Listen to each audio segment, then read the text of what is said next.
All right. Episode 5 of the Mystical Mountain podcast. Today I've got Derrick Whiteskycloud with me. Originally from Brandon, Manitoba, Derrick Whiteskycloud was drawn to the traditions of his Metis and Miqmac Ojibway ancestry when he was 13 years old. In the years between his roots in Manitoba and his current home in Surrey, British Columbia, he traveled extensively across the Western provinces, developing and sharing his gifts as a spiritual counselor, healer, teacher of Métis history, and several radio shows he hosts, such as Between Two Worlds Radio and Métis Matters.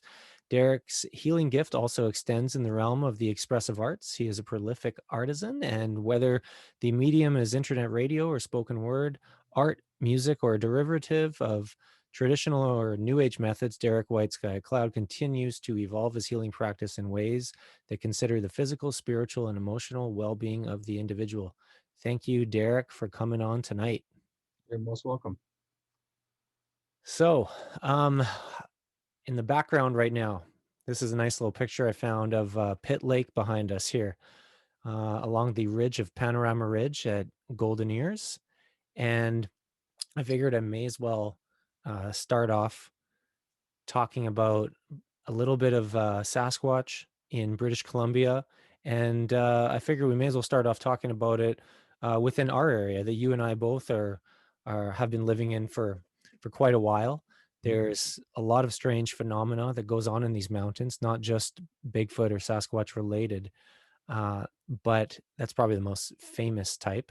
Um, Pitt Lake, right behind me here, is known as a hotspot for you could call it paranormal activity or supernatural activity.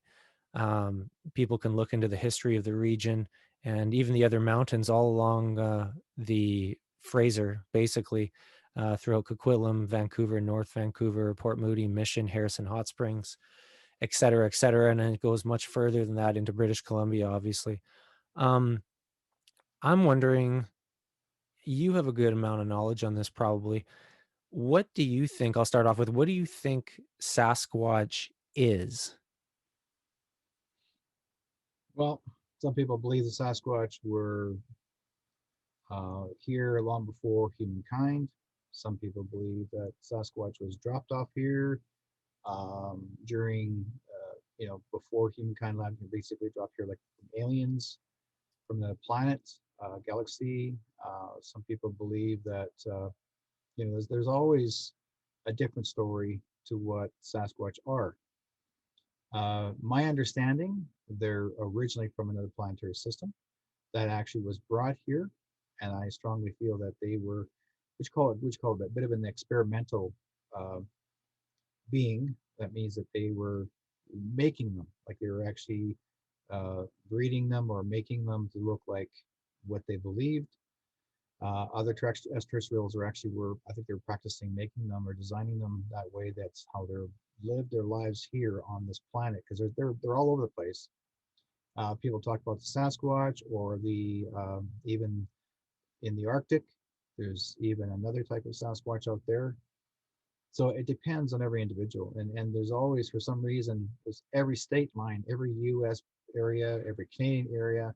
There's always got to be, a Sasquatch by some means, but different lengths of color their hair, uh, their either where there's longer or shorter. But the most distinct scent of a Sasquatch is they smell like a very strong scent of a skunk, but even stronger.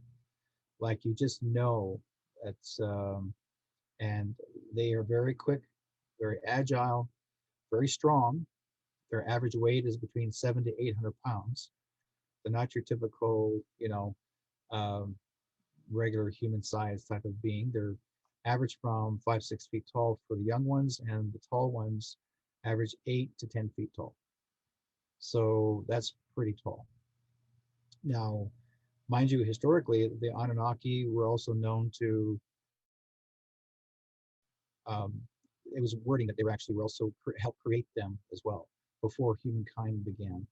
So it depends every level of it. But the thing is that there are quite a few Sasquatch that have existed and hence still are, as I know for sure.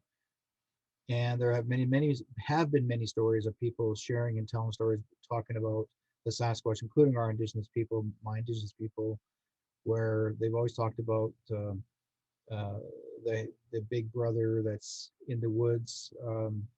They always give him a different name. Um, so it depends on what area you're living in. So they're all over this planet. It's not just a location. But for some reason, British Columbia seems to be the most, I would say, active of all Sasquatch territory. Because the cedars that we have, our trees, are much taller than your average tree. Because most average trees, like like your spruce, your pine trees, a few others, they're about 100 feet maybe or more. But your cedar trees can grow as tall as almost 150 to 200 feet. So they just keep on growing tall, tall, tall, and they last for years and years and years. And the thing is that they don't break as easy as most people expect them to. That's why they last a long time. And that's why the Sasquatch loves to be in the density of the woods. And I strongly feel that they have a strong connection, or a connection, more to the cedar than they do the pine. Or if they do, they would like to be in the deep woods, like say spruce and pine trees, because again, it's a large bush. And but for some reason, they like the density of things. Higher elevation doesn't bother them. Because I've done we've done a few explorations of Sasquatch, not having to look for them, but having to the knowledge of being hearing stories and people talking to us about them and what they experienced. And a lot of my guests and friends on my show have told me their experience of Sasquatch, not just one, but maybe five and six at a time. Um, and even Wow. when there's a group of friends that or a friend of I know that Ron Horn loves to tell that story, but he was with a friend of his, then they went into the deep forest here in BC, the deep woods, should say, and they were camping. It's like deep woods. I mean, this is northern BC, so this is out of the way. They found a perfect camping spot, not a campground. It was a camping spot of their own. They explored it next to a river, and a lot of density. And they all decided to go camping out there for the weekend. And they had the tent all set up, a very large one. It wasn't your small tent and not just pup tents between each other. It was like one large one. That afternoon, they were having dinner, and they just finished eating, and they're all sitting inside the tent, um, having a cup of coffee or drink, whatever have you. And for some reason, they heard a growl or some sort, and they thought, okay, must could be a bear, so they zipped it closed, right? And they stayed inside. And I guess apparently there's a little tiny hole, so big. Ron looked through that hole, and he said he's seen, and you can smell them. He says you can't miss it. You can smell them. They're so strong. It was worse than the skunk.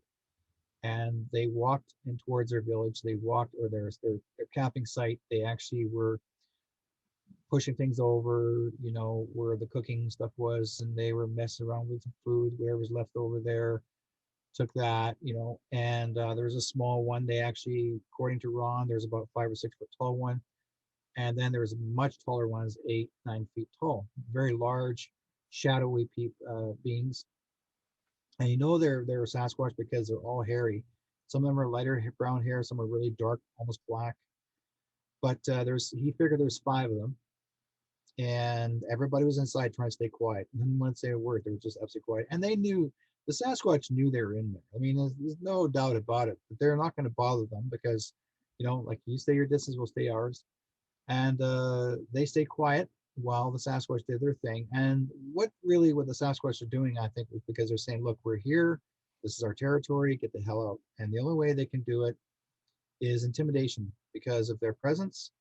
And so in a matter of about maybe a few minutes, then they heard a big crunching noise of metal, just that moving, and how metal is, like how it starts to crash. Yeah.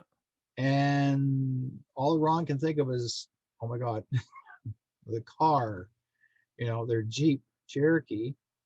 So they waited for about an hour later until things calmed down, quiet, and instead of them having to camp, they dismantle the camp and pack up and get back. They just went beeline right straight for the Jeep. They left everything behind. As they're running towards the Jeep wasn't there. What? No, Jeep wasn't there. And so Ron is looking around, where's the Jeep? And he sees this big, huge boulder. As he's looking up about good 10 feet, there was high centered on top of the boulder, the car. Are you kidding me? No, you can spin Wow. that thing and it stayed right there. They high centered it. So they had to call a crane to come out and get the car down. There's no way they could have left the woods. I mean, I'd like to know what the crane operators thought about that. Exactly. Exactly. So they had to get the crane operator out there to take the car down. Cost them thousands of dollars, I guess, to save some good money. But he got it down, without no damage, so to speak, or as much as he possibly think of. But yeah, that was one. And Ron says, well, never going to go back there again. Forget it. Done. But he And wanted to tell me that story, and he says it's the friends of his, they'll talk about it, but Ron was the one that wanted to tell me all about the story. And he says, Derrick, it's something you never want to experience. He said that my heart was pounding inside of the tent, I would imagine. I mean, inside. I Yeah, I I thought that there was a potentially grizzly around me last summer when I was camping up heading towards Mount Assiniboine, and that was enough for me. I can't imagine if it was a 9-foot Sasquatch or something, or a bunch of them. yeah, Oh, yeah. and what region of BC did you say this story took place in? Northern BC, I think he talked about Agassiz. I think he Sorry, mentioned Agassiz. I could be wrong, but some Agassiz. Sorry, did you say northern BC?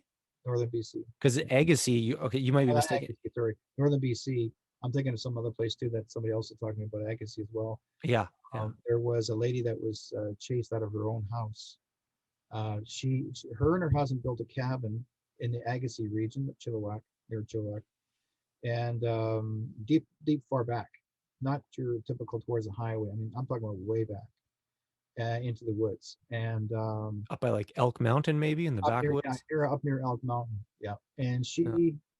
their cabin was there, and she and her daughter were the husband works at a mill, so he's a lumberjack, and so she was at home, you know, doing laundry, whatever have you, with her daughter, and throughout the day, no mention of anything, just herself and her daughter. And then next thing you know, she said she was the door was wide open, the front door was wide open, and she says that she could smell something again, and she was in the kitchen, and uh, fortunately, lucky for her, the angle of the doorway, like the kitchen, was not directly from the front door to the kitchen. You had to go basically just a little bit around the bend, so to speak, to get to the kitchen, the entry. But there was a bit of a window, as you see the front entrance. And she said the Sasquatch walked right through the front door, walked right in, seen her, and just belted a scream and banged on the whatever table, whatever's there, but boom, rah, like this, right? Scared the living hell out of her. She grabbed her Oh, yeah. daughter, out the back door she went. She went into the outhouse and stayed there. And Oh apparently God. the Sasquatch just tore things up on the inside of the cabin, just ripped everything apart, went nuts. And she It, was there in that cabin or in that outhouse for at least, she said, about 4 or 5 hours, maybe 6 hours or more. And when she finally realized it was quiet, it was getting dark. I mean, it was really dark outside by then, and she knew then she had to get back into the house somehow. So she got back into to the back door, and she brought her daughter back in with her. Um, got into the house, slowly went to the front door. She closed it and locked the door. Her husband never came home yet, right? And I guess for some reason, I'm not sure how the phone lines work, if there was a phone line, but he never showed up yet. So um, he had the car. So there's no transportation for her to leave. She was stuck there. And there was a snowmobile, but that's pretty well it. But this is not winter. This was summer. So she thought things had calmed down. And around midnight, she was in the living room, sitting with her daughter, uh, quietly, and just getting her head straightened up, thinking, okay, he's gone.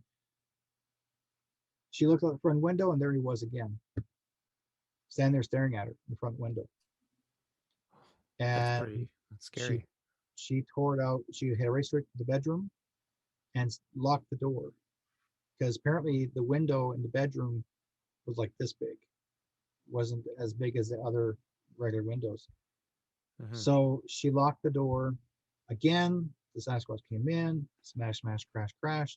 This time he flipped the couch, like he went nuts. So basically, what he was doing, he was telling everybody, like, get the hell out. You're not welcome here. This is my territory. So she, by morning, she was with her daughter, and they're hiding in the bedroom, so to speak. And she tried to shove the bed and dresser and everything else in front of the door. Um, she never came out of that room, hardly at all. And when she finally did come out the next day, the Sasquatch wasn't there, but her husband started driving in, and he noticed there was something was not right. So then she told him what was happening, that she was terrorized by a Sasquatch, and she dumped it right into the car. She never even sit back, waited to get any clothes, nothing. She just got into the car, and she's, let's get out of here. I don't want to come back here again. And she said, I don't care what's here. And with this story, um, how long ago do you think this was? Sorry. This is about 20 years ago. Oh, okay. It sounds familiar to like another story I heard about the same region, I think. But I think the one I'm thinking of was from like, I don't know, like 80, 90 years ago or something like that. Yeah. I remember seeing I don't know if it was a TV show or something. They were talking about Sasquatch in British Columbia or something, and it Oh, was a story about a woman who was alone at her house with the husband gone. I remember, and it was like you know what? terrifying. It's there's so many women that are alone in their house, and they're the ones that get tormented by the Sasquatch. It's not the first one, it won't be the Yeah, last. If there is one that was like that even 80, 90 years ago, and that could be the same Sasquatch. How do we know? yeah. Maybe the Sasquatch love to torment women, like to chase them Yeah, around. I've heard a lot of stories like that from everywhere where Sasquatches will peek in through people's windows and stuff like that, or they'll bang on the side of their houses for like months or Yeah, maybe even years here and there. And I've heard some stories that people get fed up with it and they end up moving and stuff, whether that's in Virginia or British Columbia or whatever. yeah. I've heard of people wanting to go after the Sasquatch. Guys are hunting them down, and then they would find the bodies of the men that are hunting them down. It's like half a body, Oh yeah, and the men I've heard a couple gruesome ones too. Yeah, the parts. I mean, you can either make it violent. I yeah. know for a while I've heard so many stories. When I was listening to Art Bell many years ago, and Art got a call from these two men that said that they have they shot a Sasquatch, and they have him in his freezer. And this is not the fake Sasquatch. This is a real one. And he had what you call a store freezer. So this one here is like 10, 12 feet long. It's huge. So the storage freezer is deep. There's a deep one. It's what they use for putting deer and like large pieces of meat or chunks of meat in there. But anyways, he said there was a Sasquatch in his freezer. So he wanted Art to come out. Art came out there and apparently did see the Sasquatch. Um, Art went the next week or so after the radio show program, and people were curious. Art, did you see the Sasquatch? Art said, I cannot comment. Oh, Because really? Eh? if Art said yes, he's seen it, then the military would have been down Yeah, there, and they yeah, would have forced yeah, Art to tell him, where's the Sasquatch.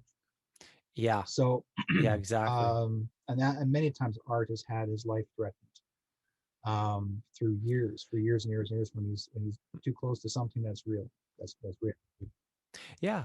I haven't heard the same about George Norrie, oddly, for whatever reason. I haven't heard of him being threatened. I don't. Maybe he You know has, I what? don't know, but Nori is not an Art Bell. Art Bell is when he goes in deep. he- I had a radio yeah. show before this. I mean, back in 2003. I had a radio program on CFUN 1410 here in BC, and I was on 1 hour before Art was on, before Coast to Coast. And so it was kind of cool because I was doing my show, and then Art would come on after. Hmm.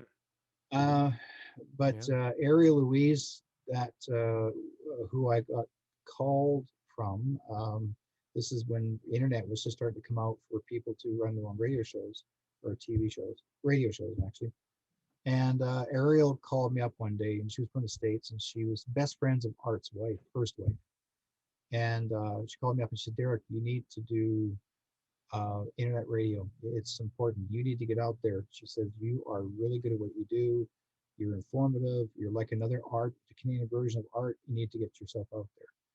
And I said, really? And she goes, yeah, I know the right people to go see for you to come make contact with. You know, it'll help you. So she got me in touch with the people that she introduced me to up in California, Paradise, California, and it was great for me for a while. And then I decided to grow. You know, I always had visions to grow bigger than, you know, like when I would say 2003, 2004, I already wanted to start doing online camera, like have the camera on me already for the public to see me in the studio. I had that in my head a long time ago before it even became reality. And it took a long time before the internet caught up, you know, to see you on live in your own show. But I've had that way. I knew that. I dreamed of that ahead of time. But I would record my shows with a camera, and then I would play them somehow or share them with public, wherever's available. Um, but it helped a lot having to get to know Art's work, and having to. I was very, very um, humble, and I'm thanking Ariel and Art's wife for um, acknowledging my work, and here, especially in Canada, you know, in Vancouver, because and I've always wanted to meet Art through all the years, but every time I was ready to go talk to Art, to travel, go down and see him, or even talk to him, everything always cut me off and said, "No, you're busy." And there's I don't know how many times I was trying to get a hold of, or Art was out. Her Art and I were supposed to make contact with each other, and never happened. So, and then I was actually this past year in February, I was actually at a UFO conference. I was there doing my presentation and hoping that I get a chance to go to Pahrump, Nevada, again, not too far from where I was. But I think about a three-quarters an hour drive. And I was going to get someone to come and take me down there and just see Art's gravesite. Yeah. They kept me there. I didn't get a chance to get out of town to go do my own running around. I was there for 6 days. I thought maybe I Yeah. would, you know, kill some time and go down there and get a chance. See, I get pulled away because everybody wants to talk to you. They want to keep you busy. So, Yeah, you know, it's too six bad. days of busy. Yeah, yeah. When you said earlier that George Norrie is not the same type of guy as Art Bell, I mean, like I've met George. He seems like a very nice man and stuff. But I think I know what you mean. He doesn't seem to rock the boat as much No, as he's too Art Bell careful did, I don't think. because art has a way of kicking the sand, and but he does it because he's like everybody else. We're searching the truth. There are a lot of people, good people out there that are wanting to come on the show, and they have avidly for I don't know how many years with Art every night for 3 to 4 hours a night, um, and hours in the morning because they would repeat the program, you know, again for another 3 4 hours. Art was one of the most outstanding radio talk show hosts. I would say one of the most listened to out of anyone next to Wolfman Jack when Wolfman Jack was big. Uh, when I was a kid, I used to listen to him. And his show was based out, I mean, it's rock and roll radio, but his show was based out of Mexico. He was not allowed to enter the United States at first because his music was not accepted in the United States. So he ran an FM and an AM radio from the tower from Mexico. And till they finally realized the kids kept bugging the government, said, you know what, rock and roll is here to stay, and you need to get Wolfman Jack here. So they brought him in, you know. So like I know the history. I've been around It radio for a lot of years. it's humorous to think about how back in those days, certain things wouldn't be No. acceptable. And here we are nowadays, and the things that get passed around as acceptable are about 150 times worse. Well, I will say this, that I mean, right now we've got so many uh, stations or websites that are, offering us an opportunity to do our own shows, whether it's YouTube or Facebook or BitChute, you name it. But you got some of those people out there that don't want you to say certain things regarding what's going on right now. And then so what they do is they'll say, "You're out of here." Like, why? Why we have the voice? Now, if Art Bell was alive today and Art was going to do his show off of YouTube or Facebook, they would have kicked him out. They would have kicked Art out completely, gone. I Now, wouldn't Mind doubt You it. Coast to Coast with George Norrie has been in Facebook. He's been in YouTube, but again, he's walking with soft shoes. But Art never walked in with soft shoes. Hmm. He knew what to say, how to say it, but Art always said he always gave them the open door of opportunity to say what they want to say, and like he wanted the person he's interviewing and the person's phoning in or any kind of question they want to ask or share with Art, he gave them opportunity. Not often you ever had that with George because I remember a few times that some people would phone in, and if they mentioned certain people's names that maybe Nori may never liked, Nori would say, "I don't want to talk about him," and he cut the guy off. Right. And I'm thinking, really? You don't like the guy, because he talked about somebody he may like, that Yeah. person you may not like. But again, you know, um, Art would have given them all the benefit of the doubt. They would give them all the benefits. Okay, why do you like this guy so much? Or like this person so much? Let's talk. Hmm. So it depends on every individual. I think, like I said, Art was more open, and Right. I like whenever I have anybody on my program, I rather have the person tell me what they want to say and how they feel, and what their story is, and give them an opportunity, because you don't have to be a professional to tell a story. And again, that's where I always love to see people like yourself when you get started into doing something like this, having interview people, is giving you an opportunity to see what it's like to be in front of the camera, in front of the public. I've been doing this for 36 years, so I'm used to being in there talking, or singing or sharing whatever I'm doing, storytelling. But I'm doing it because I enjoy it. But I also love telling the stories, because those stories are something that, and some people may say, well, it gets to be old news. Not entirely, because there's always a new generations coming in, and they'll say, I never heard that before. Who said this? Yeah. Yeah. So whether or if I repeated it or not, and I'll always say, oh, maybe I'm not sure if I said it, but I'll say it anyways, because there will always be one listener that probably didn't see your show before, or mine, and they'll say, "Oh, they just saw you for the first time. Oh, I didn't know that." So then they want to look you up and find out what you like, find out how much knowledge you have of information in your career and your work. So then again, you got more followers. So, like I said before, I mean, the thing is that they're bringing up a lot of the old uh, stories now of Art Bell. They're placed all the recordings, are putting them on YouTube now, which is great. Um, so they got some of Art's old programs, and I reminisce on some of them because I remember listening to them back in the 90s. Yeah. Hmm. So yeah, I know what it's like. It's just absolutely fabulous to having to hear his voice still, even though he's gone. But Yeah. having to hear his voice, it's still, you never forget. You never Yeah. forget. Oh yeah, he's an icon.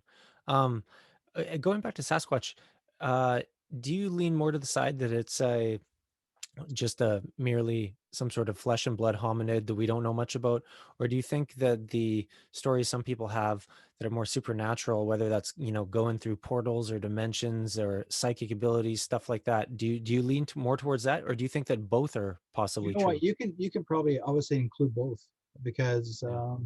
it's possible that they can actually go through another portal, because we don't know where they live. And sometimes I actually have had people say to me, "We found their nests." They call them nests where they're living. They found random hairs, um, leftover scat, you name it. But I find that Sasquatch are very intelligent. They're not your typical beast type of gorilla thing. I really strongly feel they have intelligence, and I wouldn't put past they have the ability to talk. Really, I would say they would have the ability to talk. If they really were to be, if a Sasquatch ever had an opportunity to talk to you, you would sure love to find out how old they were first, where they have lived, how much have they traveled, or have they lived in that region all their life. You want to know about them, but having to hunt them down is ridiculous. I mean, people out there, they'll think, well, I can hunt a Sasquatch, I can kill it, it's an animal. No, it's not an animal. If it stands on 2 feet, folks, it's not an animal. And in the States, they are protected. So let's put it this way, why would a government protect the Sasquatch? Even though they say they can't really prove that it exists. But why they actually have it in their constitution that Sasquatch is a protected species. Yeah, I mean, some people might say it's just to entertain the people who are trying to get it protected and get it out of the way, but I see what you're Mhm. saying. I did hear recently, actually, I heard something about Oklahoma opening it up for hunting. What, to get a Sasquatch? Yeah, I don't know if it's official though, but I heard something that that was in the works or something like that. Well, I would say there are certain people out there, I'm sure, that will not allow it to happen. Because the only reason they would have to go hunting in Oklahoma is if actually the Sasquatch there may have killed people. But again, I tell people, whenever you see a Sasquatch break their trees, like they're tall, so they'll break them about 8 feet high, and they'll snap them right in half. Their strength is it's they can snap things right in half so easily. They can take our bones, just break us once, but they'll break the tops of the trees, and that's warning. You're telling you to stay out of their territory. That's their. It's almost like taking a bear. A bear will actually take his claws and scratch the tree and tell you that's his territory. Hmm. Yeah, And if you ever go hunting, and if he's warning you ahead of time, you come in here, I'm here. So it's the same thing with the Sasquatch. I've heard people say, because I listen to some Sasquatch specific podcasts like Sasquatch Chronicles, and there's many stories where people say these things came barreling through the forest, breaking trees left, right, and center, and they're not even talking about small twigs. We're talking about things that are like 8 inches in diameter that no human being on earth could do, no matter how strong you are. And it sounds like gunshots Yep. going off They'll swing in the that tree, forest. they'll swing that huge trunk and hit the trees real hard and scream and yell and try to let you know that they're there, right? You take the chance, up to you. And I remember seeing one documentary. I'm not sure if it was a documentary or a movie. I think it was a documentary, but this guy wanted to set up a cage to catch one. Um, and to me, it looked like it was an authentic TV show. And according to them, specifically, I think that cage, he was caught in a cage. I think they covered up really well with trees, and then the Sasquatch was walked in, and then the cage closed and locked up, and the Sasquatch couldn't get out. Something didn't make any sense because apparently, according to the guys themselves, they said they felt as if their minds were melding with the Sasquatch. And one guy literally had to walk up. He actually literally walked up to the gate and opened up, let Sasquatch out. Wow, Jedi mind trick. You Yep. know, even Les Stroud, the Survivor man, he thinks they're real, and he's hypothesized on what they are and what they can do. It's really interesting because, a lot of people would think that not many men have more credibility than he has, right, in terms of the outdoors and seeming like a pretty straight up guy. And he was recounting an experience he had, and he said that he had never had this before, and it felt like something was talking to him in his head, Yeah. saying like, "Hey, I'm out here. If you want to see me, then come outside." Basically, he was in his tent at night, I guess, somewhere in Mhm. the middle of nowhere, and he said he like wanted to in a way, but he was also just thinking it might be a bad idea. Maybe fear, but very interesting coming from him. Um, That's what happens. I mean, like I said before, we don't know everything about Sasquatch. We really don't. And one of my ex-partners that I worked with, we had a paranormal team that I worked with, and he wanted to adamantly include Sasquatch hunting in a paranormal group. And my version of paranormal has nothing to do with Sasquatch. I would never attempt to go find one. They'll find you. And because I've had my stories, even in my family, where my brother-in-law actually lived in Alberta. I still there, lives in Alberta, but he actually used to work for the oil patch, and he worked in a gas plant. And they were on a shutdown at the time. That means so he actually used to go out to the fields and change the flanges and that sort of thing. And so he was by himself, sitting in. And at the time he was actually having lunch, sitting in his truck. And it was a beautiful hot day. Windows rolled down, and so he pulls out his lunchbox from his right side and unwraps his wax paper, about to have his sandwich and poured his coffee and that sort of thing. But as he's about to have a sandwich, he actually can smell again the skunk part. That smell, really, really bad ratty smell. And as he looked into the mirror, his rear mirror of his truck, he couldn't see anything, like as in black. This is daytime. His rear mirror was black. As he's about to turn and look, a big, huge hand came in there, grabbed the sandwich, pulled it out of his hand, and took off. oh my God, eh? True story.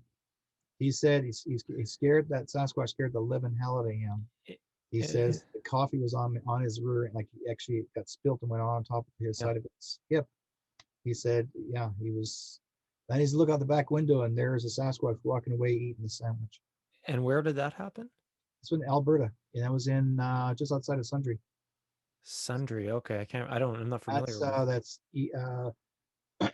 that's west of. There's a town called Olds, Alberta, which is west. Or sorry, it's south, north of Calgary. You go from Okay. Calgary north, you get to the town of Olds, you make a left-hand turn, go in. You're heading uh, west Yeah, got to be towards the mountains, I towards guess. Sundre, and there's a town of Sundre, and it actually, yeah, and now you're going right towards the mountains. You're actually going right into the forest part. It's Oh, a part of Sundre, Rocky Mountain, Hillside area. That's deep Sundre, forest. Alberta. Okay.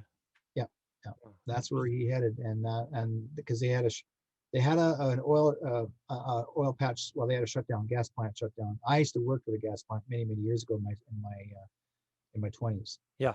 Yeah, so I'll tell you a quick story about an experience I had when I was on a hike. The only really strange one I guess I've had so far, I think. It was at Harrison Hot Springs, and just beside Harrison Lake, this trail called the Harrison Grind that some people do. And I was probably, I don't know, 2,500 feet, 3,000 feet up in the mountain near the top of where we were headed to with a friend of mine. And it was me, my friend, and uh, his dog. And we're walking down the trail, and I'm looking down at the ground, like you do often when you're hiking so you don't trip or whatever. And in my peripheral vision, directly in front of me along the trail, the canopy of the forest ended, and you enter a boulder field into a big opening where, there's lots of sunshine and stuff. mhm. And I see this thing in my peripheral vision just jet across my peripheral vision like a blur. And I stopped and I was like, what the hell was that? And then I knew something was there, even though I didn't hear anything, which was odd. I thought, how is that so quiet? What is that?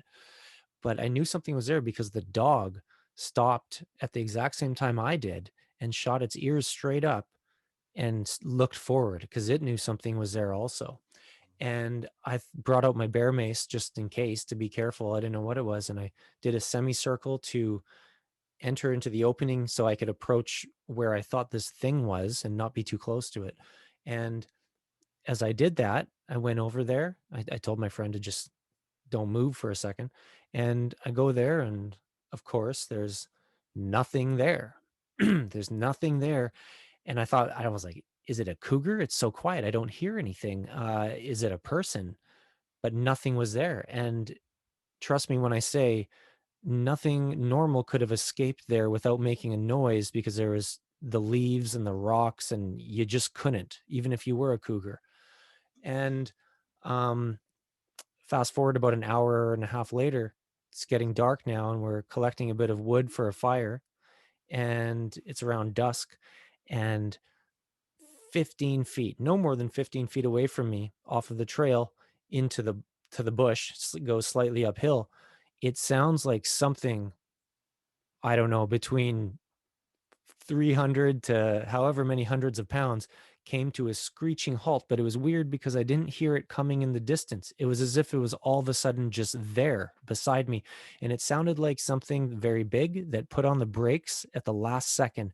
I immediately brought out my bear spray again and had my phone, put on the phone light so I could see even better.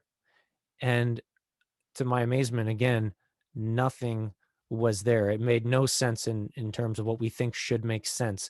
And I looked around for 10 minutes, each of these occasions actually, and they couldn't find anything. I'm telling you, nothing could move in there that was normal without making any noise. And there was no noise after this, and it was not the sound of a squirrel. Um, so I know people have had stories about Sasquatch, being invisible or going through portals. And if it's not Sasquatch, it's something else that's very unusual. So I was wondering what maybe you make of that. Well, you got to understand too, in the Harrison Hot Springs area, that's Sasquatch country. Again, that's one of the, because I mean, Oh yeah.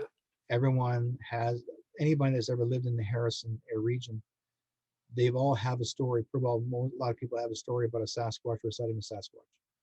So that's very commonly found. Remember I said before, I always tell people cedar trees are the tallest of all trees. They're the oldest forest is British Columbia. The oldest forestry in Canada is, I would say the tallest forestry Canada is in Canada.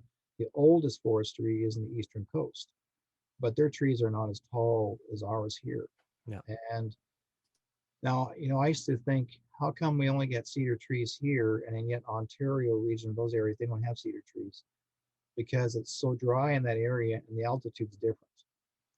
And so not enough moisture compared to what it is here. So, but at one point, what I understood that over 30,000 years ago, British Columbia actually was a tropical zone. So it actually, before it became just cedars, there was actually palm trees here. Imagine that. This was a tropical land. And the University of British Columbia were actually they were actually excavating excavating the ground, like they were putting in some new buildings, and they went down about 30 feet, I believe, and I think it's supposed to be, maybe it sounds to me they're going to do some underground parking, but they found remnants of palm trees, and they took them to the lab, and that's how they analyzed them, that they're over 30,000 years old. So That's we had unbelievable. palm trees 30,000 years ago here in BC. That's mind-boggling. That's why, and even today, if you ever go to, say, Surrey or Vancouver, you're actually noticing there's more and more people now starting to plant palm trees again. Oh yeah. Because Yeah, I mean, I see that in White Rock. And we're starting to begin to become more tropical again. We're slowly changing. Our north and south poles have shifted. So now we're going to become more tropical again. So all these is beginning to begin. We'll be like another California. that would be interesting. I mean, I wouldn't mind having these mountains, but also having Thailand's weather. Yeah, yeah. But if you have Thailand's weather, you'll be looking at mug. We've actually had muggy rain where it's like, Yeah. it's crazy. And I would say the hottest area of the region is Golden. Traveling through Oh Golden, yeah.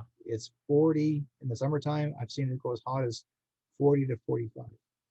Golden, eh? That far north? Yep, I mean, not that in the it's not summertime. that The far north summertime. in the grand scheme of things, Yeah, but it's. I remember I had I would have thought I Okanagan had a or something. propane truck, and I never had an air conditioning in my truck. And I remember traveling was back in 96, 95, 96, and it was 40 degrees, and that was hot. If you look at around 40, that's about maybe 100, I'm on 120, maybe Oh, 110, 115. that's hot. That's That's hot. pretty hot. In Manitoba, I remember many years ago, back in the late 70s, uh, when my cousin got married, it was 125 in the shade.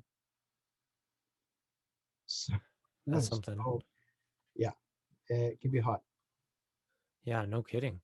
Um, I was going to mention that story I told you a while back there, maybe a couple years ago, of my friend's encounter at Pitt Lake.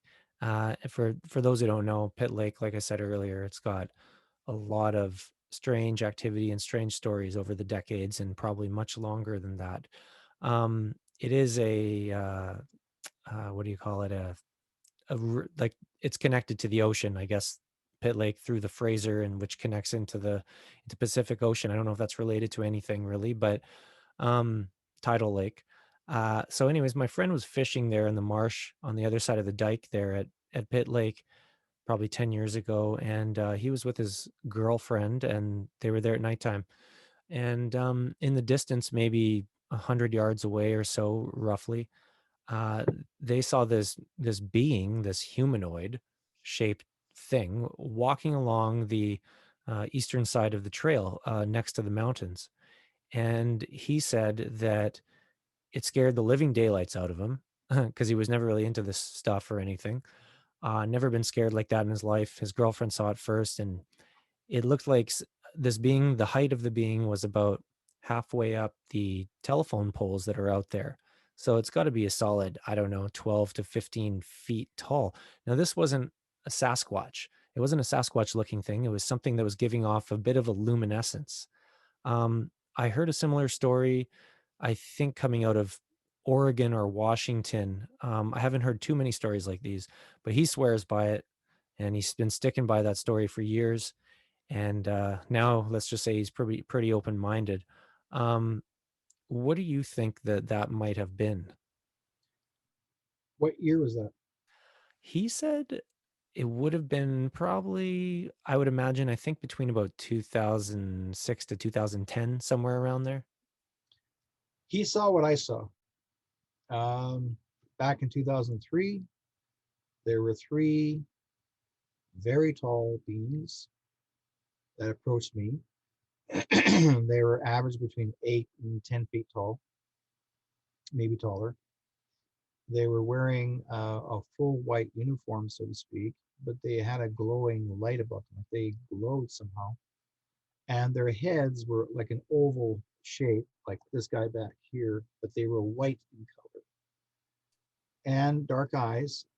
And they knew me because I remember thought forms or just thinking, I guess. And the being said, "Hello, Derrick. How are you?" And I said, "Good." And they said, "We'll come back to come pick you up and take you for a ride, like you've always wanted to go for a ride in our ship. You want to go for a ride?" And for those who don't know, you are a contactee throughout your life. Yeah, all my life. And I said, "Sure." And my wife came outside behind me, and I said to her, "You want to come with me?" And she goes, "No, you guys go have fun." This is not my dream. It was not a dream. Well, I was wide awake, folks. This is early in the morning. And anyways, uh, I went on the ship. I mean, the glowing part, he was, your friend was supposed to have seen me because there's a landing strip in that area. There's a lot of extraterrestrial activity in that region. It's big there. There's also a hidden tunnel, a cavern where that's where they stay in that area. So that's normal. And you also need to remember too, most people don't realize these are giants. These aren't people that are just typical humanoid looking, that they look like my guy back here. Those that may not know, that's my puppet. I'm actually constructing, making an alien puppet. So his mouth is going to go like that electronically. I'm actually working on the mechanism right now on my table. But uh, they are they are here specifically is to help us. They're not here to hurt us. They're here to help us. And a lot of people are making mistakes thinking that they're here to hurt us, and that never has been, never will be. That's just, there's no way that they'd ever do that. But they have selected certain people to help them as we help them. Basically, it's like in reverse, or in uh, helping each other. But they also brought me on the ship specifically was to help change my implants, to upgrade me, so to speak, as well as they had to fix me because I was sick. I had my whole body was full of cancer, and I didn't know it.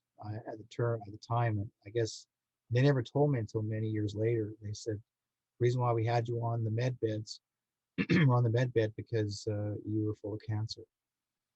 And so I was on the med bed, and I was a matter of a couple hours, I was fine. After that, I was clean inside out, nothing at all.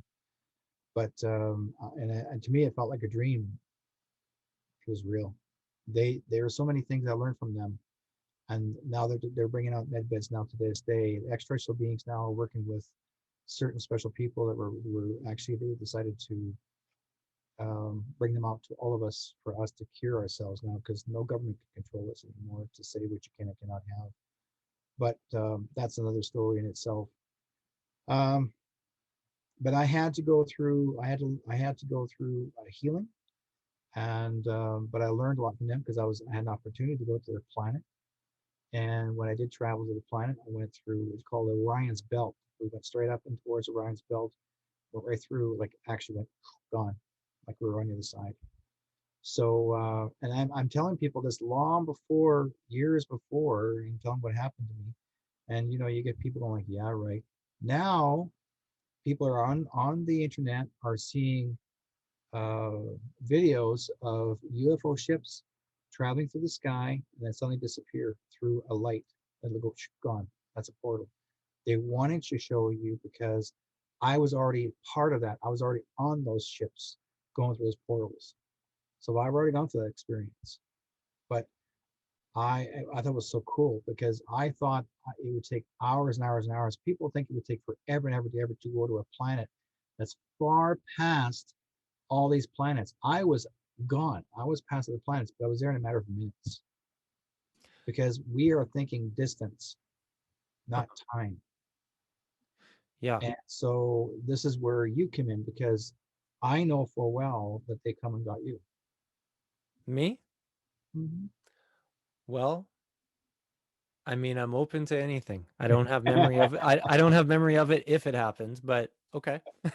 They've come and got you because basically, let's put this way, my friend. If you knowingly, uh, um, it's been a year now, over a year now, but remember we had that trip where you guys, I was up in Chilliwack, and there was three girls that had been taken by these insectoid-looking tall beings, and they examined them on their ship. And the girls came back and they had red circles, large circles on their stomach. And so I told Johnny Enoch Hmm. because I wanted to share that with him.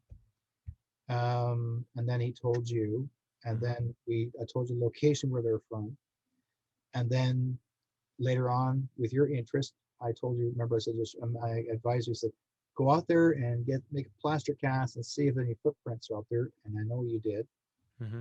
folks. He did. He did a plaster cast of footprints of the insectoid beings. And the thing is that um, it's absolutely phenomenal. And the thing is that, before going further,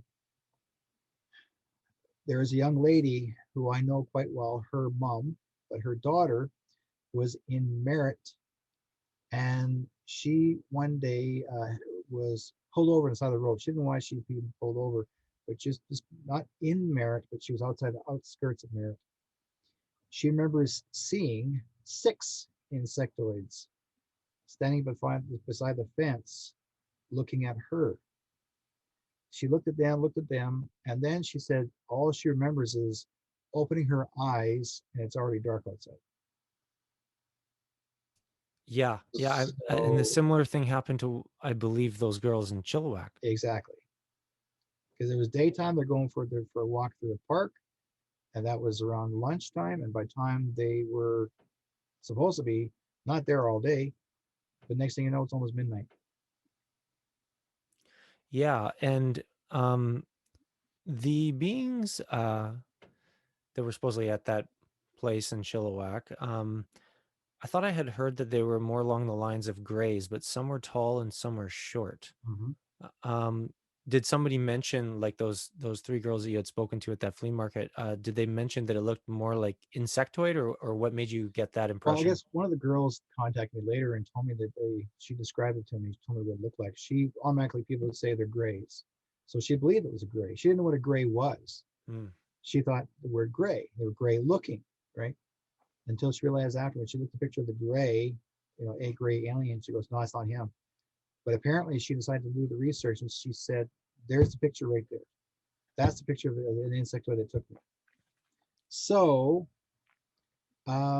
let's see here. I can see if I could find it for you here. What can you do?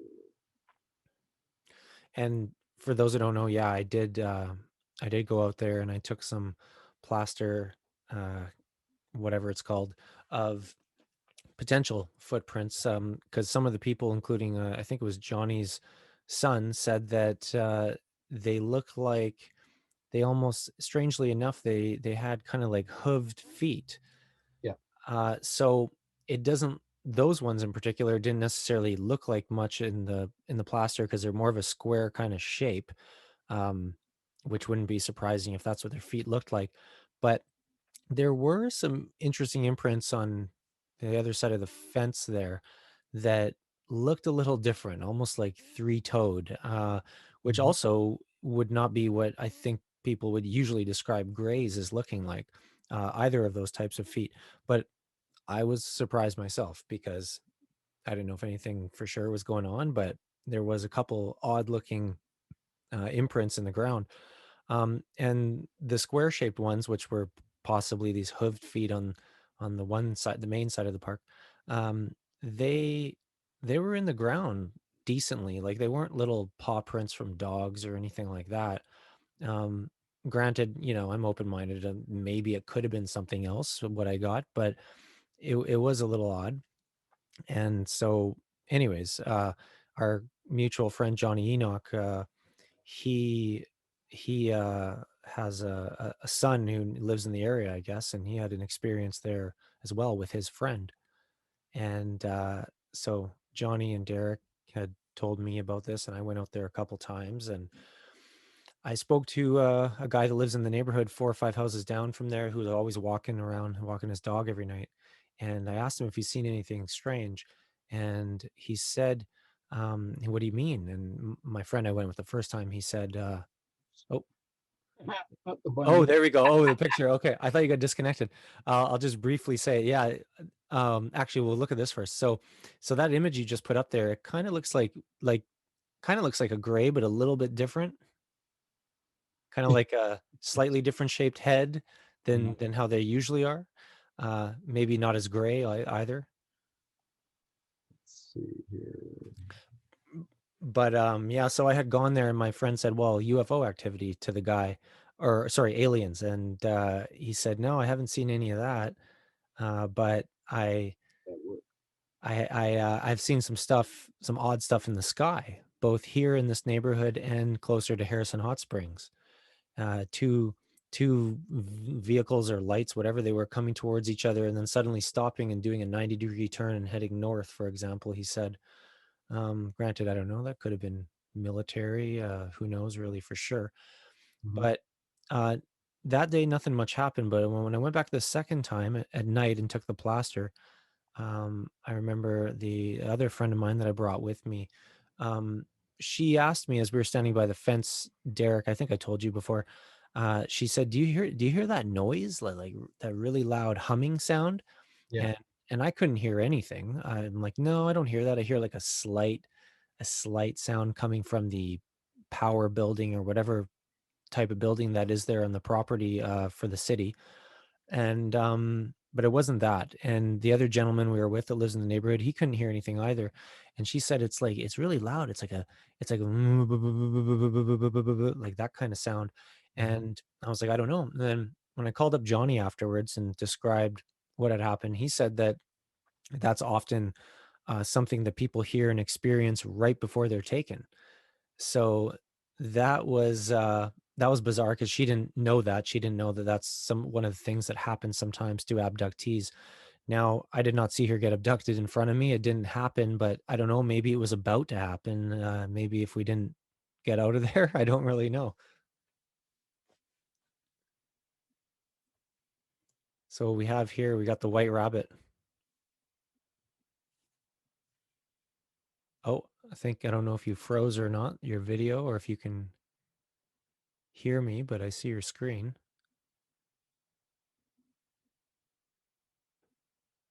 I can pause it and see what's going on. But yeah. Okay, yeah. So yeah, anyways, I finished what I was saying about the other person I was with hearing that noise, which Johnny then told us afterwards is sometimes a classic symptom of something people hear and experience right before they're taken or abducted. And I mentioned how nobody got abducted, at least that we know of. I didn't see anybody get abducted. Um, but maybe something was about to happen, or maybe it was related. I don't know. It was just very bizarre because she didn't Well, have any I prior think knowledge of. Johnny did say that his son um, felt different after being out there for a few hours because apparently they decided to go a little longer out there, and he said something happened to him. He felt something different about himself after he came back. You Uh, mean after they revisited the area with Johnny? after they revisit the area, yeah. Oh, okay. So I got a funny feeling it's possible, pardon me, that his son may have been also been either been in contact or close to thereof. Like it's hard to say. I mean, I wasn't there, but Hmm. yeah, yeah. So Yeah. Yeah. anything, Strange stuff. anything's possible. Yeah. Yeah, definitely. So going back to like you mentioned these beings that you've been in contact with, um, where when they came to you, the like the luminescent ones, where did that happen? Was that like outside in nature or where was that? They're outside. They're outside, actually outside my house. Not the same place I'm living here now, different Okay. place. But this is back in 2003, when 2003 when they come looking for me. Um, what happened was that it looked like it looked like headlights were coming through my front window, Hmm. and it was really bright. I mean, not even like a set of headlights. It was brighter, and that's why I came outside, going like, okay, what's going on? And I could like this, right? Your hand is next thing you know, uh, pardon me. I'm not tired. That's just what things happen. When I start talking about them, I start to yawn. Um, Oh yeah. they start coming up, and they're just coming up slightly over a small embankment, uh, and you can see them getting taller and taller and taller from a distance. I wasn't too far away from them, maybe about 50 feet, 150 feet, Hmm. and but it felt calming. I didn't feel threatened. I didn't feel like get them, you know. Nor did I ever feel like they're gonna come and get me. It was more like, how are you doing? Nice to see you. Like it was more like they just somehow in my brain, my head was saying, I know these guys, but where? Now, what most people don't know is like when I saw them, they, like I said, they look like aliens. But what happened was that they were wearing a helmet because apparently they're saying our sun's rays, the sun itself, hurts their eyes because the UV rays aren't the same as their planetary system. So it screws up their eyes. So Hmm. they don't always be without a helmet for a while. But that morning, they took off their helmet, and it was my friend's. His name was Ziel. He was long hair, blue eyes, beard. Then there was a young man behind him and a female. So every one of them were blonde, long, Does just this look like the Nordics that people talk about? in a way they look like the Nordics, but in one way there was something about him like like he told me, they're part of the Anunnaki. They're part of the past, but they're not the original Anunnaki. Uh-huh. There was a group that were called the peacekeepers or the peace walkers. Like these are a different group of people. They're not the ones that, that took humankind and enslaved them and Yeah. did harm. Their group, they were actually at war.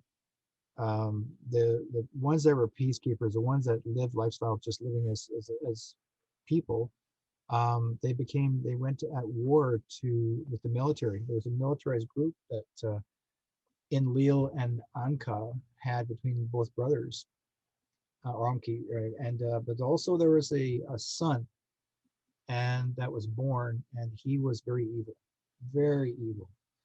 and he not a nice guy, but he actually took the role of the devil.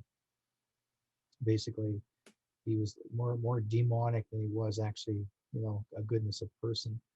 But he was not a nice guy. I And now don't. we're going back into like this kind of Sumerian tablet stuff, right? Yeah, but the guy himself right now is no longer alive. He died 2016. The demon The sorry, the demon. son, The the son. Yeah, oh, he's you're talking about this ancient like yeah, the son. being. They live for thousands and thousands of years. Yeah, the Sumerian tablets, or I can't remember if it's the Babylonian or Sumerian, talks about these kings living for 30,000 years and stuff like Oh, that. way more than that. They Okay, can yeah. be there's unlimited living, unlimited lifestyle. There's another group of other extraterrestrials that use us as a food source, and because we're their food source, they eat us. Those are the reptilians. I was gonna say that's what my mind goes to for like a lot of Yeah, people probably. reptilians. We're their food source. I wonder if that's got anything to do with how like a lot of people have that kind of instinctive negative reaction towards like snakes, for example. Some people, Well, most people. what happens is that the reptilians, they were here on this planet long before we were brought here. They colonized here already underground. But when we were born, our people were born under the Anunnaki. We're the hybrids. We're the ones that were brought here, and so there was an agreement that the reptilians could take a few of us and have us as a food source. And then uh, apparently that's where the fighting back, the people decided to resist, and they were fighting the reptilians. And I guess the reptilian, there was actually one area of the planetary system is called um, oh my god, uh, Draco? I was on the planet I was on. Oh. Uh, it's called Tiam. They Hmm. call the planet's called Tiam. And part of the planetary system or planet itself actually looks like a big chunk was out of it. I never thought it would exist, like it would look like an asteroid some way. But there was a great war that blew up a chunk of that area, and because there other extraterrestrials were fighting each other for, domination for thousands of years. And again, happened in on Earth. We had also the same thing happen when the Anunnaki showed up here. They were fighting the Greys, and the Greys and reptilians were working together. And so there's a great war. That's why we talk about how there were supposed to be great earthquakes, and that's where Moses was supposed to build a ship to protect the people. And then there was great floods and that sort of thing. Or if there was actually where the dinosaurs all died. Well, a major part of it where the dinosaurs died of the great they called the Great Quake. But the quake wasn't the Earth that was dying or on fire. It was extraterrestrials that were actually destroying the death dinosaurs. They're actually eliminating Why? all that and started mankind. How But come? mankind already started before the dinosaurs. Humankind is already walking in the earth. Why do you think they'd be trying to destroy dinosaurs? Enki was very jealous. He wanted to. There was actually one was a scientist, and one was actually he wanted to see himself as a king. And so the one that was making us, he took great pride in the work, and he wanted to, um, like basically, they were using us as slaves to dig their gold, and the women were there to be used for breeding. Um, that's where it mostly started, and then I guess both king and scientists they decided to say, you know what, we're not going to keep these people. We're going to destroy them. We're going to actually wipe out the whole thing, start over again. And then the Arcturians and the Palladians showed up and they said, you can't do that. You cannot remove humankind once you created it. That's just not the way God works. And so they said, you got to let humankind live out their life. And they have to learn lessons just as much as what you learned when you came into this life, in this world. And so they had to let it happen. Enki and Enlil still exist. They're still living to this day. There's a lot of players in this situation. Oh, big time. They're still around, and but they're more in the background now. They don't let themselves be known as much, but they're still in existence. There's actually a couple of people that I know right now that have still communicated with them in person. Really now? Yeah, in person. And these are giants. These guys are 20, 10, 12, 25 feet tall. Oh, you mean these giants communicated with them? Enki or Enlil Yeah, or whatever? they're still here. So how tall would these ancient Sumerian gods like Enki and Enlil be, you think, themselves? They were originally about 25 to 30 feet tall. They were You giants. think they're shorter now? Or what do you mean? Oh no, they're still the same. Okay. They're still The around. same. No, they're still the same. The giants still exist. There's actually some areas on this planet that you think that is not occupied, or that is, sorry, you may think most of the people you may find that are giants are actually in the Antarctica, Underneath the ice? underneath the ice. There's a big city down there. I've heard a lot of interesting stories about that place. I was hypothesizing before that, like, what if Atlantis is Antarctica? Well, let's put it this way: when there was a good man that actually had Edgar Casey once said that by the year 2021, that Atlantis will be found. But you'll find it, the city will be found in Bimini, near the Bimini area, which basically is part of the Bermuda Triangle. Right.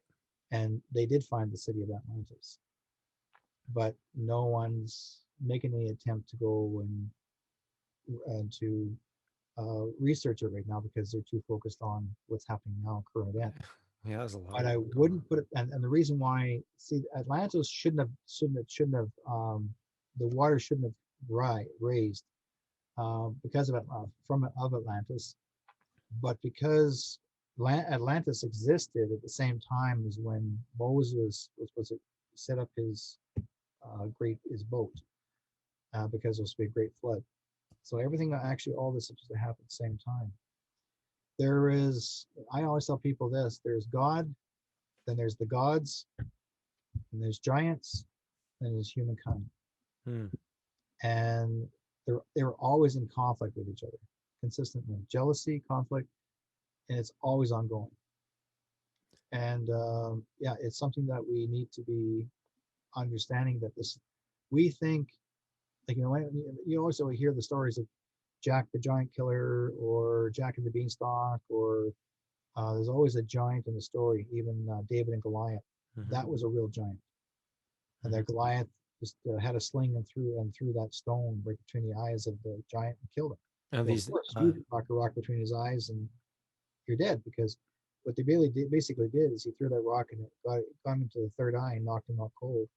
And when he fell on his face and died. So sorry, would you think that would be like a cyclops with one eye in the middle of the forehead, or literally three eyes? Hard to say. Okay. Don't know. But I will say this: that I mean, right now, I mean, I've there's one of my friends actually sent me a story about a bunch of guys in the military in Afghanistan, and they said they were in conflict with a giant out there a couple of years ago. Yeah, yeah. A Redheaded one. giant came up from underground and attacked them, and it was 25 feet tall. That was that redheaded one, right? I think I've heard that story in Iraq. Yeah, this is actually in Iraq. Yeah. Yeah.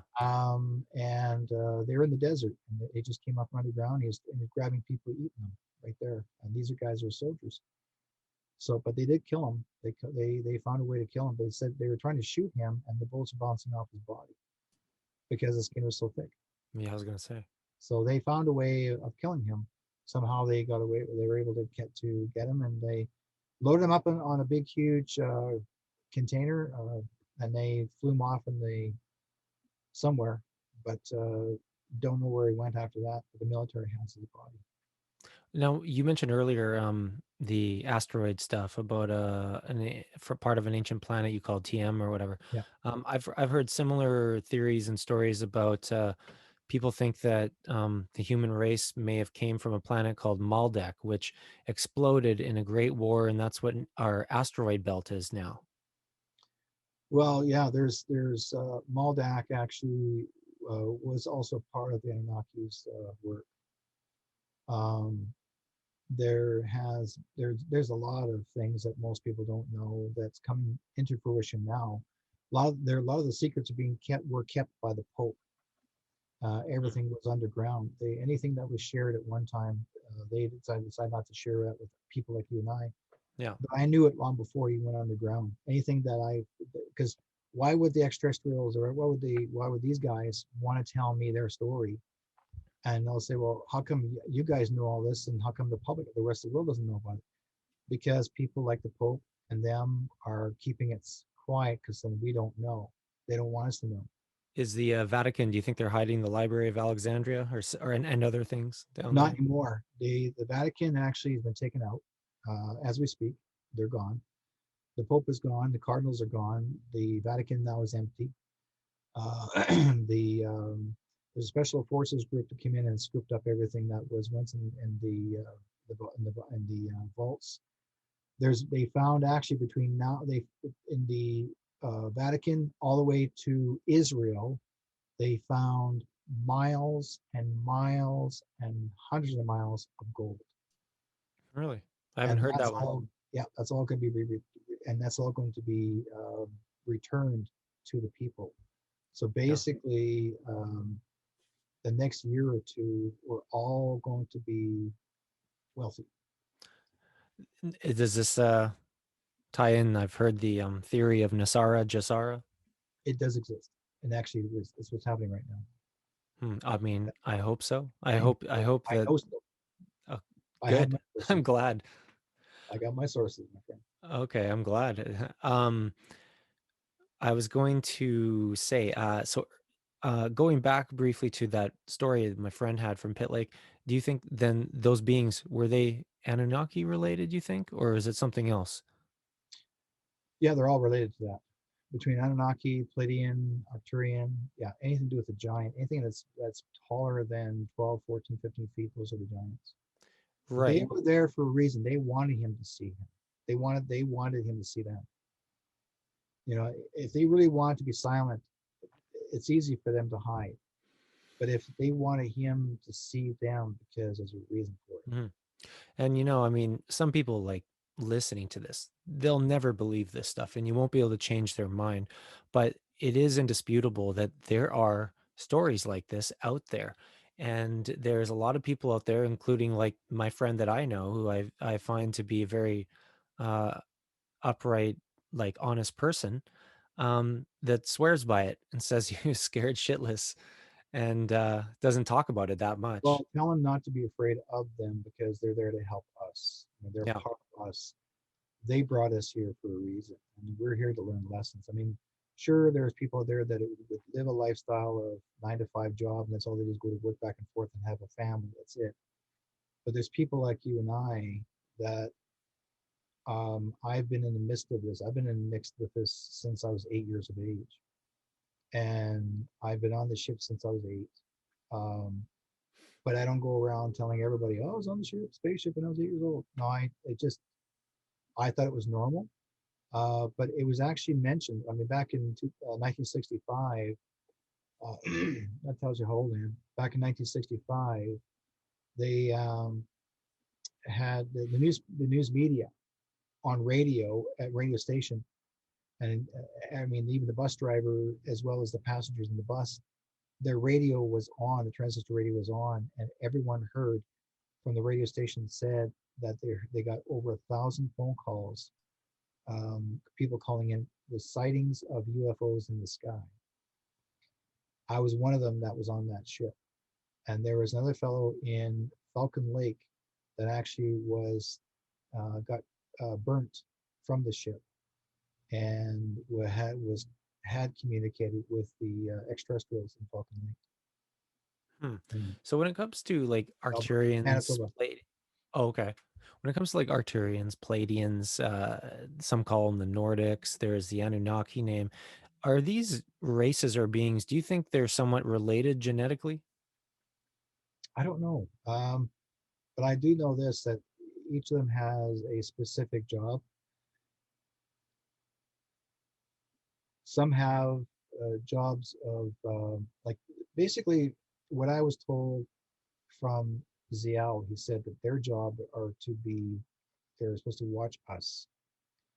They, you remember you ever see that movie called Guardians of the Galaxy? Well, these are the guardians of our galaxy. They're the ones that watch over us.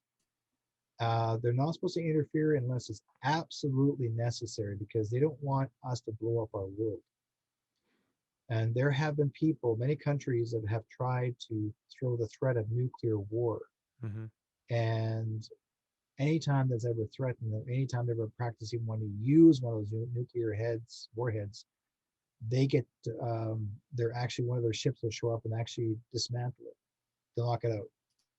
Because they said this, if we do any nuclear warfare between any of our countries, between each other, then it throws off the rest of the galaxy. The rest of the planetary systems are screwed. Whoops, sorry, I was muted there. When we see these countries, talking trash to each other or whatever, and one's supposedly testing nukes and the other one's mad about it. If all of these countries, if they know the deal that you just mentioned, is this all for show for us? Is this to keep us in fear then if they're not really going to use nukes? No, well, I think what the governments, I call them corporate governments, what they're trying to do is actually trying to keep us on the down low and dumb down. They want us to believe that the world's coming to an end half the bloody time. I remember my mom years ago. I told my mom, I said, I remember seeing this guy on the street carrying a sign that said the world's coming to an end. You know, um, save yourself, whatever have you, and Jesus saves, that sort of thing. And my mom said when she was a little girl, she saw the very same sign in the street. So it's ongoing. They'll always keep on doing this just to get you to believe that the world's coming to an end, but it's not. My mom said the only way that world comes to an end is when you walk out that door and you're 6 feet under. Yeah, that's a good point. You got to appreciate every moment, until then. Unless you manage to stick around for a lot longer, like some of these immortals that Well, we supposedly are going to exist and have be existed. more immortalized because apparently, what I was told by Zial, he said that our human life used to live for 1,000 years. When they began to create us, we lived for 1,000 years. In the days of like Noah. In the days of like Noah, yeah, we lived for 1,000 years. And then what happened was um, there was um, a great war, and there was, I guess, some of the people became very selfish and greedy, and those were not, I guess, not following the guidelines of appreciating who they are as a humankind, and I guess they were harming other people, and so the extraterrestrial beings decide to deplete the age lifespan.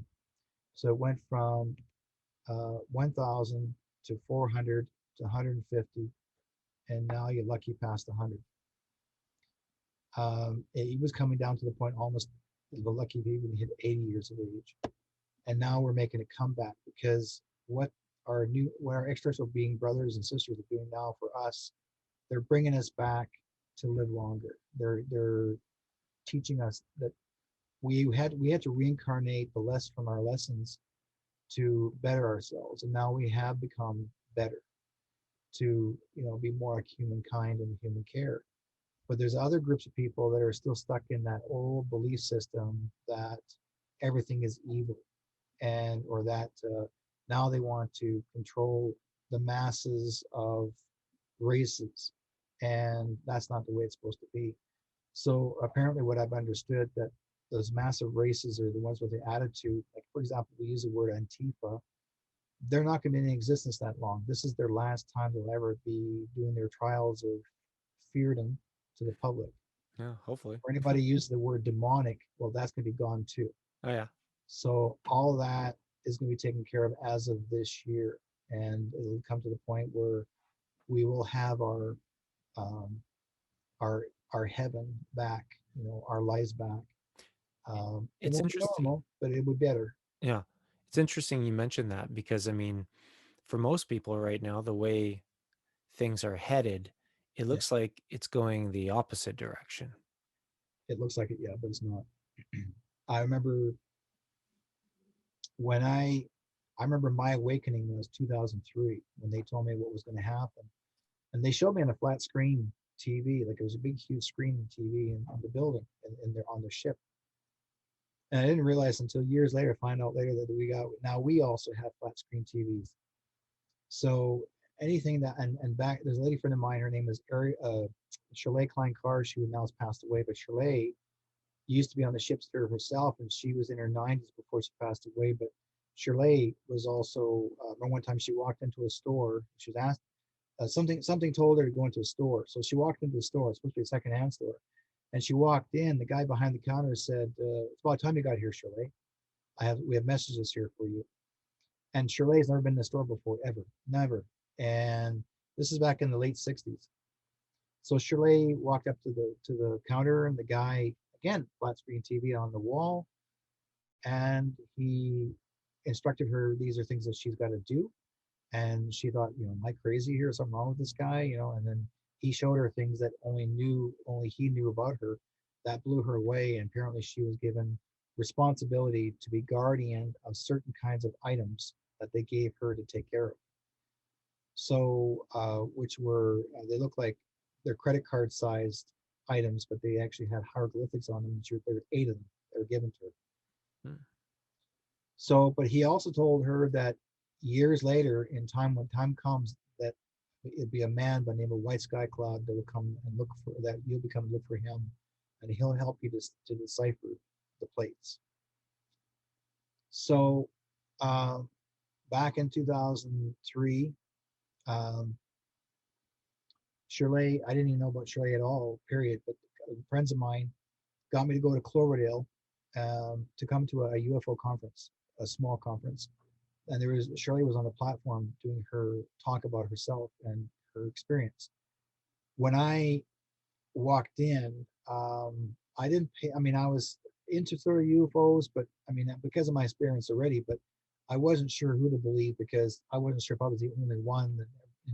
And that time when I went in, I didn't want to pay money to go into this conference to see this lady talk. So these friends of mine said, Derrick, it's your birthday. We're going to pay your ticket for you. We just want you to come.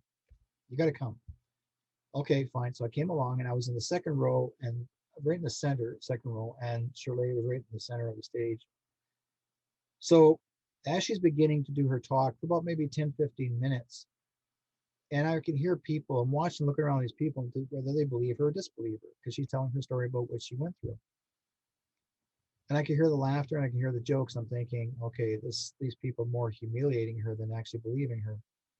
And then the next thing you know, I can hear the sound of bees, like bees in the hive, right? And it was getting louder and louder. And I'm looking around like, where are the bees, right? Didn't see no bees, but it's getting louder and louder and louder. And as I'm looking and like this, and I'm looking at all these people, all of a sudden everybody froze. Everyone froze, like it paused. Nobody moved. I'm looking around and going like, what the hell? Nobody's moving. I look up at Shirley at on the platform, and she says to me, "Are you Derrick?" And I said, "Yes, I am." And she says, "Your last name's Whiteskycloud?" I said, "Yes, it is." She says, "I want to see you after this. Would you meet up with me?" I said, "Sure." And she's okay. And then she went, and everybody unfroze.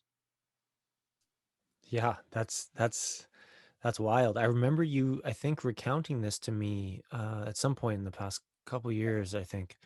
Yeah. Uh, it's just, yeah, I mean, did that not freak you out? No, I was excited. I was like, I'm not the only one that can actually make the whole room go to pause. I mean, basically, it was to me. I was more excited than I was freaked out. I was like, okay, this is normal. For some reason, my brain was saying it's okay. Hmm. Okay. And I got to know her, and I got to meet up with her. We made a time to meet up with each other at her house, and she wanted me to decipher her 6 of her plates out of the 8, and I was able to decipher them for her.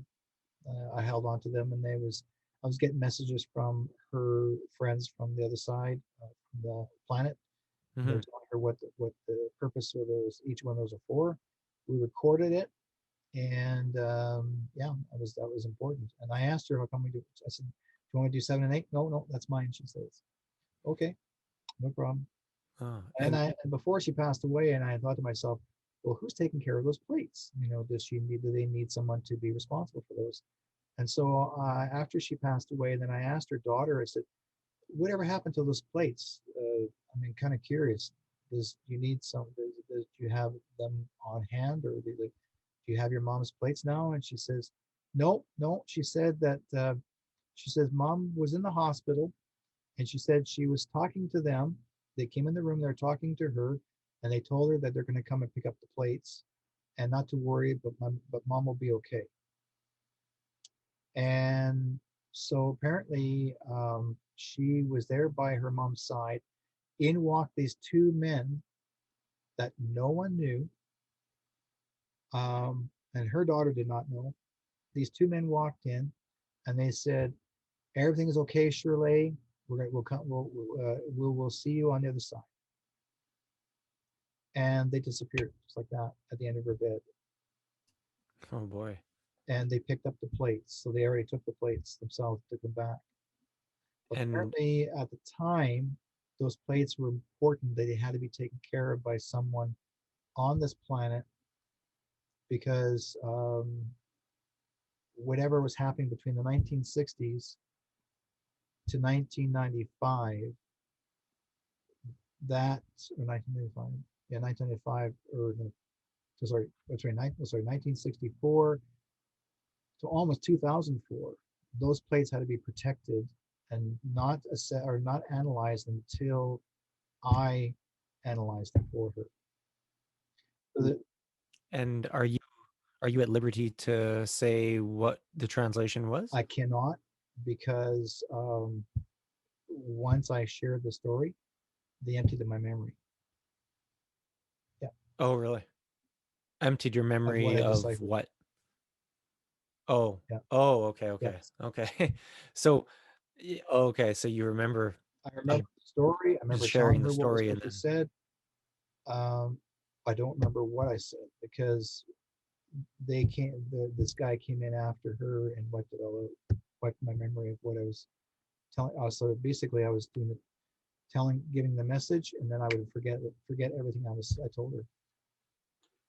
oh, And that's not okay. like me because normally I have a good memory of hanging on to anything that I Yeah. remember. But I can remember everything I did, what my job was supposed to be. But apparently, it's almost like Mission Impossible. Once you get the message, that and then next thing you know, it blows up, smokes away in 5 seconds. Good luck, Jim. you know. So somebody wanted me to ask you uh what what you make of, if anything, O negative blood types. Uh, Nothing wrong with O negatives. um, there are certain people that have a special blood type. Mine's an A negative, but I have a specific RNA in my system, and which is more extraterrestrial alien. And my wife has the same thing, both her and I. And O negatives are well known for being extraterrestrial connected. Yeah. So, and yet some of the O negatives don't want nothing to do with extraterrestrials. So it depends on every individual because some of them actually are afraid. They That's why, for example, if an O negative woman um, has a baby, everything in her system would eat the baby's nutrition from itself if she was going to carry the baby as far as being a carrier.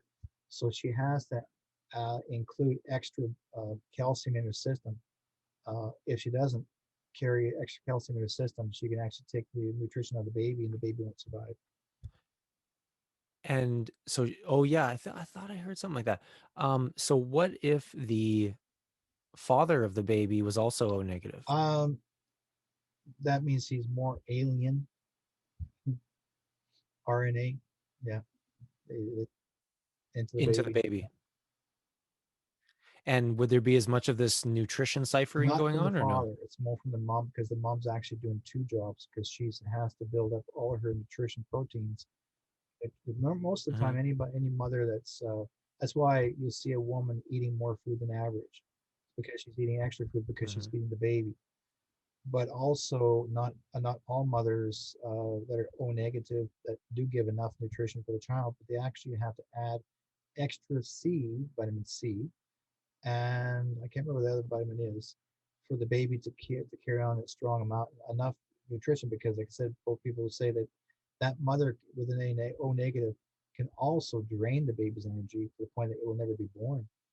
Because sometimes women are known with O negative that they can actually abort the baby or it will not survive and miscarry. Even if the baby is an O negative because the father was also an O negative, it can Yeah, still happen where yeah. the mother drains the energy from the baby, if what? If she's not careful doing She's got to something add or more having enough nutrition, more nutrition protein in her system than the average mother. than the Yeah. average mother that doesn't have O negative. So Okay. basically, extra vitamin Huh. C's, extra vitamin D, whatever the nutrition that most mothers don't always use. Um, and I've met a woman that actually had O negative blood, and she had one heck of a time. She always had to keep up her because she can drain her own self out because her body was getting so drained out and not putting enough nutrition herself for herself. Hmm. And so she had to add more extra for the baby for the baby to survive. Hmm. So it sounds like So it could be a thing where either could drain the other. it could drain the other, but mostly it's the baby. Yeah, Yeah. yeah. So it's one of the it's and children that are born O negative or mothers that are O negative. That's a rarity. It's not, and also the mothers with O negative are meat eaters. They are meat eaters. They have to eat beef because the body has to have protein. What about the protein that just comes from plant foods? Not enough protein. It has to be the blood. Actually, it is a red blood in your system because you don't have enough red blood cells. Oh, huh. Yeah, Okay. O That's negative something to women think do about. not have enough red blood cells, so they actually have to eat protein from cow or wild cow or whatever it is that has pure red blood. And some people say, well, it's kind of inhumane. Everybody's different. Every blood type's different. Mine, for example, I can either have like being A negative, I can eat a lot of meat and greens. I cannot be without meat. My body cannot handle being without meat. That's just the way it is. I tried to be vegan at one time. I've wondered why that would be, considering like you can get the same amino acids in either or that you need. Well, it depends on because basically it's the way the blood moves. Our body has to be connected to a blood circulation. Now, I've actually had people that are telling me that they're vegans. For example, some people will follow the Christ energy, the Christ foods. Where like I remember when I met my grandmaster Wing Chang, he was 223 years old. When he trained me Wing Chi, and he was 223 years old. 223. 123 years old. He Okay, actually go on. came from China. He came looking for me to train me. Then after that, after he trained me, then another man showed up, another monk from China, come looking for me to meet me, where Wing Chang told him about me, and his name is Tian Zheng, and he came to look for me, and he spent a couple of weeks with me, him and his wife, and his translator. So and he was a Chinese from China. He was a Buddhist monk or like a monk. So it was interesting, but when he seen the things and the work that I had done learned from Wing Chang, um, it was But when I watched Wing Chang eat, all he ate was like these little seeds and nuts, and he had a small bag of seeds and nuts. That was his energy, and that got him through. I mean, he was slim and lean, but that's what he grew up on, and all most of those proteins that came from his country that was grown naturally. And apparently, he said that in China and Japan, in that area, in the Asia, in that territory, they used to always grow a specific type of plant that you drink and certain kind of tea that you're drinking. You can survive on that, live forever, and never starve to death, and you have lots of energy. But we've forgotten how to eat. We've forgotten how to work with nutrition. But he said because of blood type, my blood type has to have red meat, not all the time, but once in a while. The A negatives have to have red meat as much as they possibly can because they don't have enough red blood cells. Hmm. And my Okay. wife at the same time, like my wife had cancer this year. She had cancer at the beginning of March of 2020, and she had blood cancer, and she was, which is like a bone marrow. We did traditional Hmm. medicines with her. We didn't depend on a doctor or hospital. We cured her because she was also an A negative. It was and she was losing all of her red blood cells were depleting, and it was going after her fat and her muscle, and it was depleting her quickly because it was looking for more red blood cells. So we had to find as much red meat for her to eat, which was either um, uh, roasts or steaks or even eating dried meat. Um, like say beef jerky. That as long as she kept on chewing on that, that kept her nutrition up, like her energy up. And if she didn't have any of that, she wouldn't be here right now because her body had to have red blood cells. And what other kind of traditional medicines did you employ? Well, for her, she had to have different kinds of tinctures that were made for her. She did a blood test with a friend of ours who does traditional medicine. Did a blood test, find out what your body requires, what it needs, and she uses a lot of different types of herbs and medicines, and she takes those out throughout the whole day, every day. Now it's been a year since she was ill, and she's recovering now. She's getting better and better all the time, and she's improving. She's getting her body weight back again because she went from 183 to 140. So, like that was quick in a matter of a couple of months, like gone. She couldn't even handle eating any kind of food. In fact, she was just drinking water for a week. She could not handle even smelling the food. That's how depleted she was.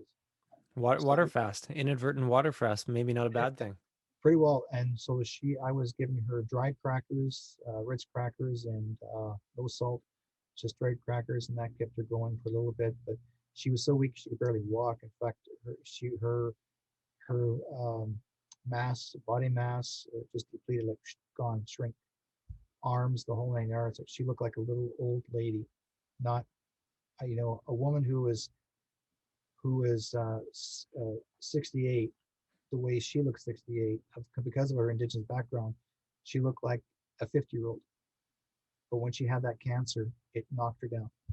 It Oh, did yeah. some major damage to her. But the cancer wasn't because it was environmental. The cancer was all because of her childhood.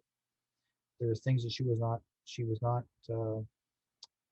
not process or did not work it through, and so she had to work through it from the cancer to come to terms with saying, I need to let this go. And that's what she did. And that helped her a whole lot. Oh, okay, fair enough. Yeah. Um, in terms of the uh human beings being hybrids of sorts, what exactly do you think we're hybrids of? Is this something Anunnaki combined with something that was already on Earth, or is it something We're else? hybrids of all types. Like some people, they want to be hybrids of Arcturian. People want to be are hybrids of Palladian. Some people want to be hybrids of Anunnaki. I know very well I'm Anunnaki. There's because they were working with me for the longest time. I'll probably Arcturians. Um, but I just see myself as a human being. I mean, I'm just I'm a person that took on this role in this life. I didn't even know what I really wanted to do in my birth. I remember seeing myself being born. Um, remember seeing myself, watching myself being born, and then next thing you know, I have a full memory of my birth. Full memory, That same is before. probably pretty rare. I have a full memory, same when I before I was even born. Yeah, full memory of it. You're seeing this in like third person kind of, Yep, I or was actually observing myself being born, and not, and it was has not a dream. This is long before that. Before I was born, I remember being with Joshua, standing next to him, and he actually. It looks like I was actually in a movie theater, and I'm watching a movie. This woman on a gurney, and she's laying on a gurney, and she's having a baby. Doctor's there. I knew everybody there by their name. Um, and the doctor says to her, he's not breathing as the baby's being born. And then Joshua says to me, do you want to go with this family? And so I was able to observe. I took my time. There was no, like in the spirit world, there's no time, there's no clock. Say, hurry up, come on, you got only this time, because everything is actually this. You have a choice. And I chose this woman to be my mother. And next thing you know, I heard a snapping sound, and I went, I'm breathing. And because I tell people what I learned from Joshua, he says the soul enters when the umbilical cord is being cut. The soul does not enter the body of a child before, because you cannot have two souls in one body. A mother can oh, really? carry a child with a soul. The Hmm. mother can carry a child with a spirit, but not the child, not the soul of the child. So the soul Hmm. enters when the umbilical cord is cut. That's called the life source. I haven't heard that idea before. Yeah, yeah, that's what they told me. I said that makes a lot of sense. You heard a Interesting. Okay. snap. You're in. You're in. Yeah. Yeah. Um, Going back to some of the local legends, mythologies, or maybe just real life in our region here. I was driving through the Sea to Sky Highway one day, and they got the information on the side of the road sometimes of the local area and the traditions and all that. And I came across some interesting stuff that I didn't know before, and one of them was about Anvil Island. Do you know what Anvil Island is? Which one that is? Along the Uh, Sea to Sky? no, I It's remember it, Eagle Ridge. There's Eagle Mountain, Eagle Ridge. That's where we saw one of the Sasquatches crossing the road. who saw that? Sorry. My wife and I. Oh, so you've seen a Sasquatch. Oh yeah. We watched it cross the road. It was coming down from the cedars, come down the hill, across the highway, and stopped in the middle of the highway. And I slowed down. And he looked at us for about a couple of minutes, and I was going like, "Wow, nice to see you." I was waving at him, and he just had that look like this. Wh- Somehow raised his hand a bit, and then he walked down below to the ocean. Oh, so this was along the Sea to Sky, you're saying? Yep. Yep. Oh, okay. I'm not really familiar, I guess, which one Eagle Mountain is. I knew of an Eagle Mountain in the Coquitlam area, but I haven't heard any other ones. Yeah, there's an area that was um, they did they did a protest up there to prevent trying to get the city from not cutting the cedars down to put in housing, and they were protesting out there. And then Yeah. they arrested one of the elders and took her to jail because she was stopping them from constructing. Oh, okay. Yeah, Um, so that's going back to Anvil Island, Anvil Island's along the Sea to Sky. I'm sure you'd probably recognize it if you saw it. Of course, it's very distinct, halfway to Squamish, maybe. It's a big, of course, green island, but it has a very distinct like point at the one end of it. And anyways, the information board there was saying how supposedly long time ago, I don't know how long, that there's stories that the Sasquatch, and they had a different name for it, but I don't know how to pronounce it, used to roam the shorelines of this island. And not only that, but the local indigenous at the time, I guess, the men would canoe over there, and they'd go and they'd climb up the mountain. The thing's, I imagine it's probably a good 1,000, 1,500 feet maybe. And when they got to the top of the mountain, that most of the warriors, or maybe all of them, felt lightheaded. And it said that there was a strong serpent energy, I believe how it worded it, a strong serpent energy on that island, I guess specifically at the top. And I wasn't sure if you had heard of that, but I thought it was a very interesting little piece of local history there, and kind of curious what you think of that. Yeah, I remember when we had our Stanley Park back, let's say 6, 7 years ago. Um, we had like we're eight there for 9 weeks. My wife and I were selling there, was making my crafts and selling there, Métis Museum set up, and it was called, and we were actually, it was called Klahoua, and our indigenous camp or indigenous event we had made. And every weekend, either the Musqueam, the Squamish, or the Tsleil-Waututh would show up, and they would tell their stories regarding certain areas of the territory.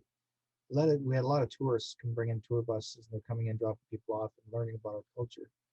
And they would share all kinds of stories of thinking. And most of the time, they always talk about the Sasquatch all the time.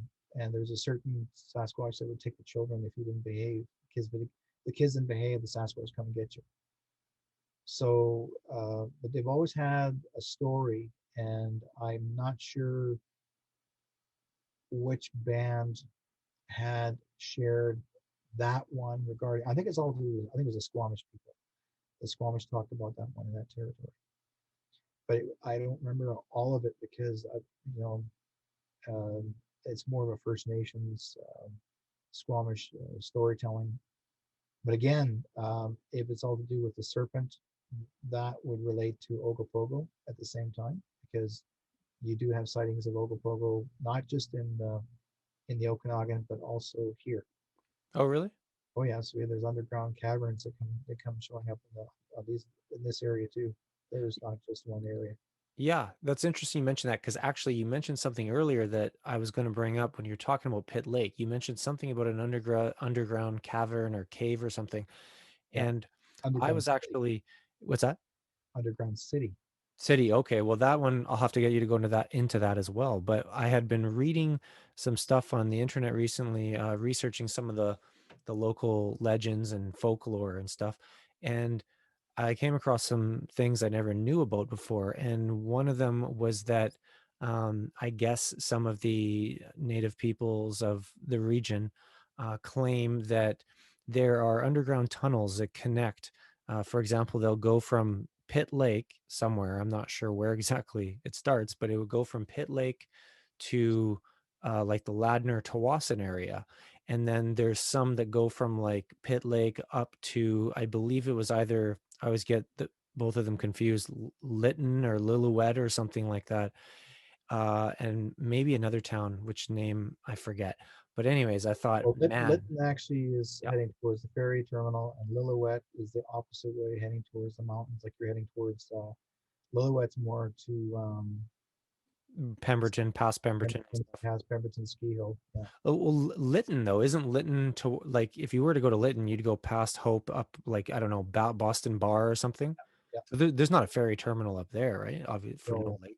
Oh, I thought you said well, ferry terminal. there's a short ferry terminal. My daughter, not Lytton, but in um, in the Kootenays, they have a small ferry Yeah, running in between in that area. But yeah, that's about 15 minutes ferry ride or half an hour ferry ride. And they also have another ferry um, in Grassy between Francois Lake and Grassy Plains up in Burns Lake. yeah. But have you heard of these stories about these underground tunnels that connect areas that are, kind of far away from each other? Yeah, yeah. And also there's one you may not know, but there's just discovered a couple of years ago up in Little Fort, Little Fort and Clearwater. They actually found a cave. A cave, yes. I've Uh, heard of that. I remember we spoke about that before. and they found, I think, did you go out there yourself? Yeah, I had gone up there and I talked to you about it shortly thereafter when I was back in Vernon. I remember that was about a year and a half ago. Yeah. Yeah, Did you ever get a that chance to talk to anybody out there about regarding that? yeah, I remember, yeah, there had been some strange activity going on supposedly with some cows and stuff, and we know what the deal is with that, mutilations and Yeah. uh it's a very small town. So I went there and I stopped at their main intersection where the gas station is. And I spoke to some of the employees in the gas station, and one of the guys, maybe 30, 35, he was pretty open to it and stuff. And he told me that he actually had heard of some strange stuff happening with cows just across the street, a farm that's a huge place. So I tried to go investigate and talk to somebody, but I couldn't find anybody there that day that owned that property. Um, but some of the other ladies, the one lady is kind of laughing about it. She was like, she's open to it. But and then one of the other ladies was like, she almost like closed off immediately when I brought it up. She's like, oh no, no strange stuff ever happens around here. No, I don't think so. And I was like, man, And she that's seems the one really that sure of herself. yeah, that's the lady got approached by the military and told her to keep her mouth shut. You think so? Oh yeah, yeah. There was a lady that worked there, broad-shouldered, and she says that she's like, I can't talk about it anymore. And I said, why? She said, well, we were advised by we have the military here, and they advised us to keep our mouth shut, to let things be as they are. And apparently that's what forced them to close all of their. They had a UFO museum there, right next to the gas station, just one extra block down the street, and it's like the building actually looks almost white with a red trim, and that was their and you'll see a signage on the front of the building, and that was their UFO museum. And across the road, they also made a UFO ice cream stand Yeah, I saw shaped the like ice a Da cream Vinci. stand. Yeah, The ice cream stand was shut down by the time I got there. yeah, I had not seen any evidence of the museum or whatever. I couldn't find anything about that, but I did see the ice cream shop that used to have UFO and alien paraphernalia on it. yeah. The only thing that they have left there now is that the last thing they have left is that one picture of the UFO on their sign coming into town that says Little Fort. Okay. I'm not Uh, sure if I saw that one. yeah, there's a picture of a UFO on their sign. It says, it'll say, "Welcome to Little Fort." On the right side, you'll see the UFO attached to that. Is because there's a lot of UFO sightings. Plus, there's a guy that lived in that area that lost time. He actually was living in his cabin, and he was setting up he was getting lumber chopped up and ready for the winter. And he says he remember walked in the cabin. The next thing you know, he already started a fire, and he said next thing you know, he sees himself waking up, standing, and the fire is already dead, and lost time. And so and I guess apparently what people were looking for him, and his phone was sitting on the uh, coffee table, and the house itself was cold as all heck. I mean, he figured how in the hell did I lose time? Like boom, boom, right? Apparently, he lost 3 to 4 days, but he was like scooped up. That's a longer Yeah. time than And then usual. they put him right back in the same spot where they found him. Yeah, that's longer time than usually people have in Yeah, experiences like that where they lose time. That's pretty unbelievable. yeah. It's like Travis Walton level. But he woke himself up standing, not laying down. He woke up That's standing, yeah. Same facing the clothes? fireplace, facing the fireplace. He That's remembers looking at the fireplace, yeah, fire, and then next thing you know, no fire. man. That's yeah, Figure that one out. that's pretty interesting. And I know that we both know and Johnny knew about the that cave was discovered and supposedly it was cordoned off or whatever, and you can get a huge fine if you try to go into it. Yeah, they found artifacts. They found extraterrestrial artifacts in there. That's why. That's where it's actually it's not just a cave; it's a tunnel. It was that goes into a city, and the government, the military showed up, and they're the ones that blocked it. And what do you think may have prevented people from finding this earlier, or do you think they did? I think it was found a long time ago. People were using it, and I guess for some reason, somebody who's new in the area, look what I found, newspaper, and that was it. Before that, nobody paid attention to it. They just went in there and explored it, right? So whenever you tell people that you found something and it's big and huge and it's got gold or whatever have you, if you're not going to get it for yourself and you wanted to share that with the rest of the world, guaranteed that's going to be closed off. So if there's anything you want to discover, I mean, that was there for years. Nobody paid attention to it. Now, mind you, that cave was used a couple hundred years ago. It was used as a home by the First Nations people. That's where they lived in before they had housing, and because that was an encampment. And also in that same area there was a battleground, and it's very haunted.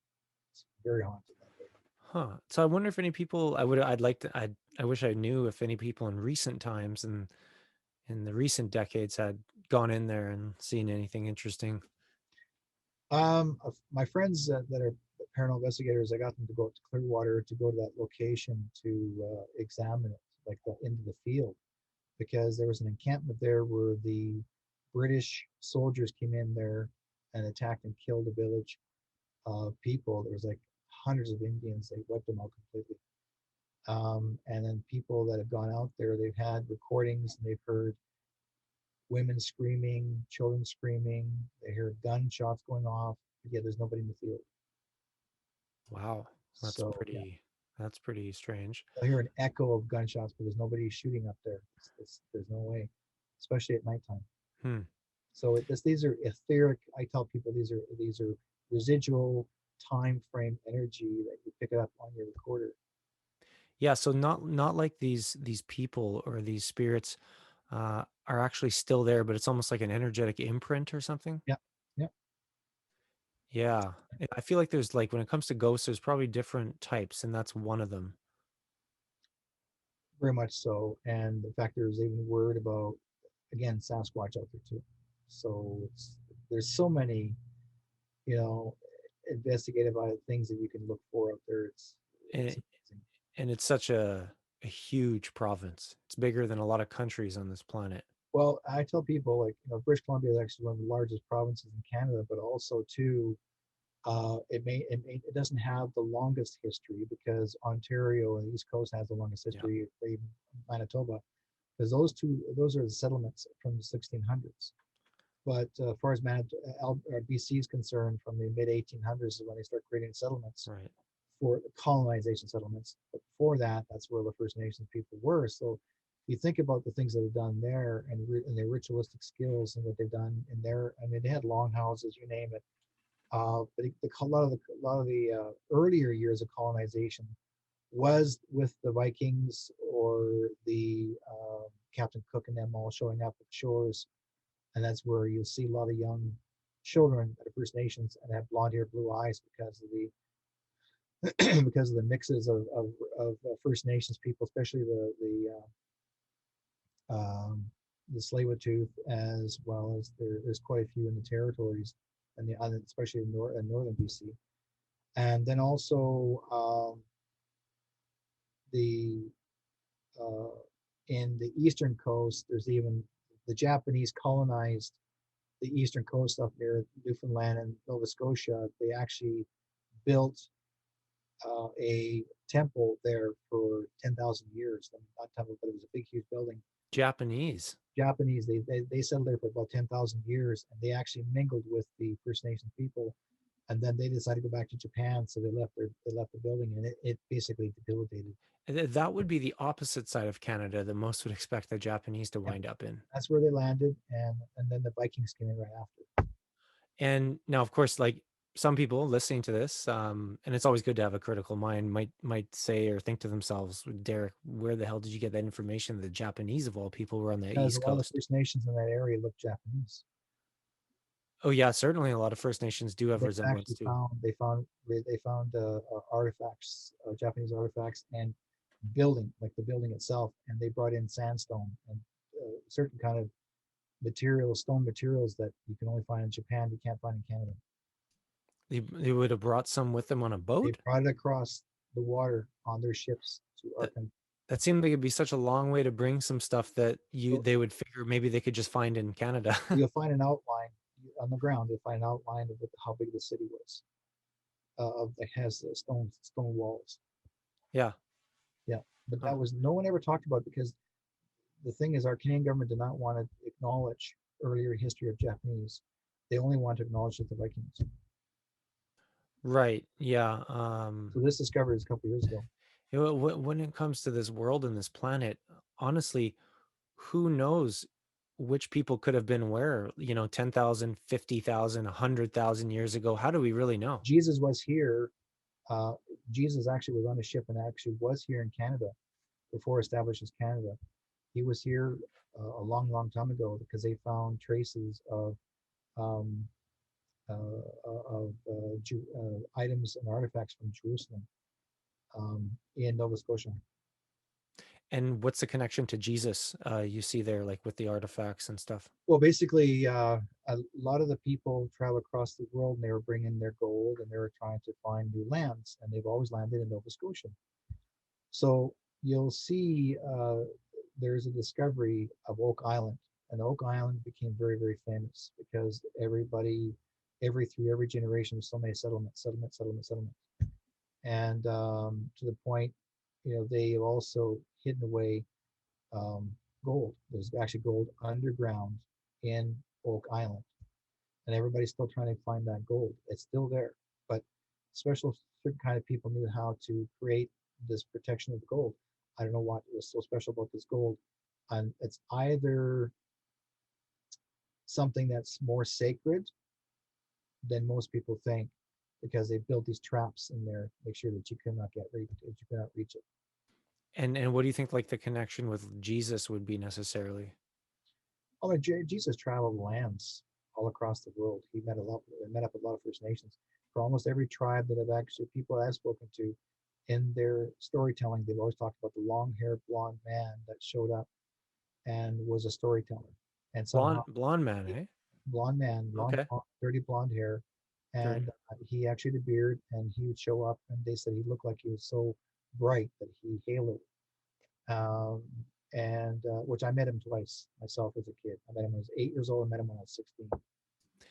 And did that coincide with like kind of what seemed like an extraterrestrial experience, or was that different? No, when I saw him, and I was just being a kid then, I remember seeing this beautiful hallowed light, like a long beam of light, come down in front of me.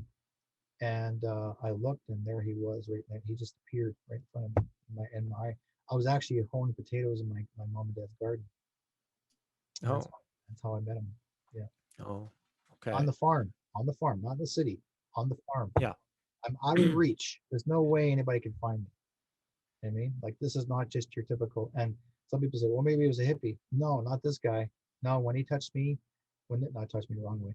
I was Yeah. 16, but he put his hand on my forehead. Like, I fell to my knees. I wept, and he put his hand on my head. And he said, "Bless thy child, for you shall do great things." And I wept. And then I looked up, and there he was. And then I looked up again. He was gone. Like, that was it. Like, I had a choice to stay or go. I could stay longer or go. And he gave me that opportunity. He come to get me is what he was doing. Now, it seems like there's kind of a trend where people that are either contactees or have near death experiences seem to, from those points forward, have a lot of strange events and things follow them in their lives. Like, why do you think that might be? Everyone is given opportunity to learn lessons, and everyone has a choice. I mean, for example, there's a lady friend of mine. She says God has a plan for me, and so we all have God has a plan for all of us. And even though we make our own plans, what we want to do, but God still has a plan for you, and that is that He will never stop you from what you're doing, but He also likes to give you guidance and show you these are the things you can do. He wants to give you an opportunity and take advantage of what you can do for yourself and for others. And or they will come to even also to enlighten you, that is, to broaden your mind more, open up more, to say it's okay, don't be afraid. Because everyone is taught through the old belief system to be afraid of God, to be afraid of Jesus. No, I'm not afraid. I'm very well. um, and I was a kid that never went to go to Bible school. I never did any of that. I was just a regular kid. I was just a young man that was working hard to farm, and that was it. But for some reason, I was one of the chosen to be part of this, but not like your typical going to, Yugoslavia, and then Mary shows up and chooses these 5 kids, and the kids are on their knees praying all the time, talking to her in a trance, and all these. And there's a town called Medjugorje where people come in by the thousands to get healed. Um, and I know that of that village. And I've had friends I've sent down there to get healed, and they got healed. Honest to God, they got healed. Um, there's always something for all of us to go to find a journey of our own to feel good about ourselves, um, and to feel awakened. Basically, we are. I tell people you need to wake up and stop falling asleep, because if you start living that lifestyle of being 9 to 5 every day and not think about others, I mean, sure you do think about others, but open your eyes more. Start seeing what's really around you. Stop, take those rose-colored glasses off and taking off the sunglasses and start looking around. You'll start seeing the whole world is changing, but it's changing with you, not against you. But a lot of people don't like change. They don't want it to be changed. They want to say, well, I wanted to keep it the way it was because I'm happy that way, because you were raised that way. And me, I've always opened the veil. I allowed the veil to be open. I opened the door, and I talk to spirit all the time. And I've learned so much. I mean, for an average man like me, I've learned more than most average people. Um, and I'm still the same guy. So it's. Yeah. Um, Good points. I forgot to mention, in terms of those tunnels, that we were talking about earlier, from Pitt Lake that goes outwards to different locations and stuff. Do you believe that those stories are true? And what were you going to say about the possible city underneath? Were you saying the lake? Yeah, there. I mean, we got cities everywhere. You got a city under Calgary, you got a city under Edmonton, you got a city under Toronto. There's a city under Vancouver. There's actually full-size cities, and they've been established there for a few 300, 400, 500 years. Um, and people think I'm crazy, but it's the truth, absolute truth. Because but there's certain groups of people that run that city, and it's not always. If it is, the ones that were running that city at one time were the reptilians, but now there's a variety of all kinds of people running the cities. The humankind still under there. You'll learn, and sometimes the cities are being cleaned out because there's certain things that shouldn't be there. So Yeah. again, And yeah, when you say like some of the cities may have been around for 3, 4, 500 years, so I would assume that would mean that somebody built them before like Europeans came here. yeah. Those cities have been there. They're about 300 to 400 feet. The deepest one is around 800 feet below. And these people have never seen the light of day. They've they live in the city, or they live in that city underground, because that's where the children are born there, and the kids they don't see the real true daylight. That's how they live. And now that ties into Express. the stuff that many people that follow like some of the theories going around within the last several years to do with the military in America and Trump and all sorts of that related stuff.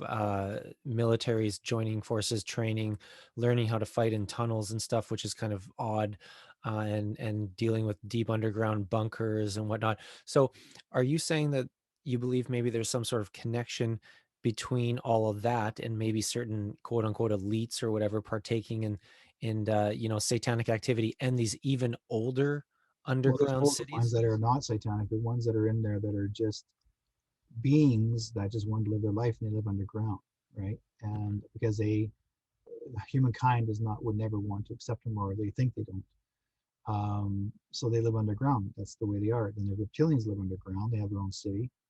Then there's other groups of people that have a demonic way of life, live underground, which is normal. I've been hearing. There's always. I mean, I've already knew they've been underground cities for a long time, because I mean, back in the early 1970s, a friend of mine used to go play poker in Calgary, and he said that he would go 200 feet underground to go to this big, huge, because it's a city, and he would go underground to go play poker with friends of his, but they already told him to not mention anything to anybody regarding, or else he'll never come home. Huh. And the people that were running it were, at the time, that in that one particular area they're running it were Asian, and they told them, they warned them, they said, that's what you do. And I heard my wife's talking to Oh, me. yeah, yeah. um, but that's what they do. They basically they warn you, and uh, I forgot I was my wife called Oh, in. that's What? okay. So like the one underneath Calgary, for example, do you believe that that would have been like a more of an ancient one, or would that have been built at the same time as the That cities was outgrowing? I strongly feel that one was built at the same time as the city was being built. Okay. So the age of Calgary is the time they're building it under. Basically, once the city is built, and then whoever's underground were building underground. And a lot of times, like for example, if you go to Winnipeg, the Parliament building in Winnipeg was built by the Freemasons. Right. Okay, you want to learn something about Freemasonry? I mean, the true Freemasonry, not the the bad kind of Freemasonry, because there was the demons that actually borrowed some of the Freemasonry and made it their way. That's not what you want. You Yeah. want the real true Freemasonry, which actually were Christian, of like the Jesus connected. Um, but if you went to that one there in Winnipeg, um, like I'm from Manitoba myself, I was born there. I've been in the parliament in that building many times when I was a kid. But there's one specific room in there that not even the prime ministers are allowed to walk in. That one room is specifically just for the Freemasons only. For example, Trudeau thinks he's the big guy and he can walk in there. No, he can't. That one building, he's never ever allowed to walk in, because that's where all the leaders. That means you have to be a 33rd uh, before you can walk into that one particular room. So, but as you walk into that Parliament building, everything has a symbol, whether it's the two buffaloes, and if you walk to the second story and you look down, you'll see a star on the floor. It looks really cool. Everything in there has symbols. If you get a chance to go to Winnipeg, go to the Parliament building, you'll see a lot of things that are totally phenomenal. And They used to have the Queen's scepter and her crown in that Parliament building. In one specific room, it used to be all roped off with red velvet. And then was 10 years old when I seen that. And then I came back many years later to see if it was there again. It was like 7 years ago. I went back there to see if it was still there. They didn't believe me that that scepter nor crown was in that building. And they said, "Oh yeah, there's a scepter, and then there's a wooden scepter, but it was like looked like a. It wasn't even a scepter. It looked like a piece of a railing from a railing." But they did not want to tell me that, like, where's the crown, where's the scepter. They did refuse to tell me. They wouldn't tell me anything. And most people that worked there were in their 30s, so there's no way they would have known, what I knew. And I told myself, I've been here when I was 10 years old, back in the 60s, and I remember seeing the Queen's crown and her scepter in behind glass in this particular room. And they said, we don't know what you're talking about. So when you got people that don't know, and they don't know nothing, because anytime anybody my age, I'm in my 60s now, anybody my age that tell you things you've seen, and if a young person says to you, you're crazy, you don't know what you're talking about, trust me, seen it, been there, done that. But they're gonna still tell you, oh, you're just an old guy, you don't know what you're talking about. I can't see it, prove it. I've got proof, but I'm not going to show it to you. Why bother? Because all you're going to do is knock it down and say, oh well, you always make up something. So I always tell people that day is going to come when you're all going to see the truth. And when you do see the truth dropped in front of your face, you're going to say, oh, okay, he was right. well, I hope it comes sooner than later. Yeah. But by the year 2021, you're going to see a lot of things that exposed. And I'm not talking about naked girls. I'm talking about the real stuff. Okay. So this year at some point, you think? This year, at some point, by the end of this year, you're going to see so much true facts, things that you believe that was real the last 30, 40, 50, 60, 70, 80 years. And all this is going to come to fruition, and all this will be exposed by the end of 2021. And when you start seeing all these things, your life is going to change completely. Hmm. Okay. Completely. Well, I'll welcome I've that. been waiting for that since 1964. Yeah. And the door you mentioned in that room in Winnipeg, what was the significance behind that door? In that room, Yeah, uh, as to why some people can't get in. because that belongs to the Freemasons. That the Freemasons own that room. What Even the do you think ministers they don't. have in it though? Like, why is it so special to them? It's apparently sacred. There's something in there that's so sacred that even the prime minister can't touch it. Okay. Fair enough. It's interesting. Yeah, it's cool you mentioned that about the Freemasons and how there's a bad side, but also a good side. The true kind, or perhaps you could say the original kind, that is more connected to maybe Christianity or Jesus. Um, That was at the very beginning, and then the Satanists borrowed it for some of the pieces, and they did it their way, and they corrupted it. yeah, So I was talking to a Freemason recently, actually, on this show, a very nice fellow, I think in the 2 episodes ago, and he was saying that how, because we were talking about the bad rep that Freemasonry often has, especially in contemporary times, and he was saying how, himself and many other people he knows, they're very good people, many of which are Christian, or even if they're not, they're just um, good people. And he was going in depth a lot more than that, but it's something I think people should consider, that certain organizations are not all bad, just because they have a rep as a secret society or something, that not everybody I'm in going them to is give bad. you a message here. I just got the message just now from Sure. John F. Kennedy Jr. Just now, just got it from him. He says, one thing I want to share with everyone. He says, my entire family and male bloodline are Freemasons, and the female bloodline Morning Stars. If you're interested in becoming a Mason or a Morning Star, all you have to do is ask me. I could encourage it to be in the letter when I disclose the P.O. box address. So my father and all my grandfathers are Masons, and my mother and all of my grandmothers are Morning Stars as well. If you want to know what Freemasonry really is, I will tell you in the only way I best know how, and it makes a good person a great person. When the people speak of the Illuminati, the one world order, and then attribute the bizarre conspiracies to Freemasons, is actually incorrect and 100% false, meaning not the truth. Freemasons are authentically genuine great people, and this is the truth. Freemasons will never be Illuminati, and Illuminati will never be a Mason. Facts. I want to encourage you to all please read in the Word every day, meaning the Bible. Start with the Hebrews. Please be sure to pray and thank God for all your blessings and for the life He has blessed us all with. I love you all very much, and as a wise person once said, the best is yet to come. Stay focused, watch your six, be safe, continue forward with your head high, always strive to be the best person you can be in the unity with our Lord, and maintain the armor of God. HODL, the line, hold the line. WWGI1 means where we go one, we go all. Yeah, yeah. We are all in this together. Together is how we win. Together is how they lose. Together is what they don't want. But we all know that in the end, God wins.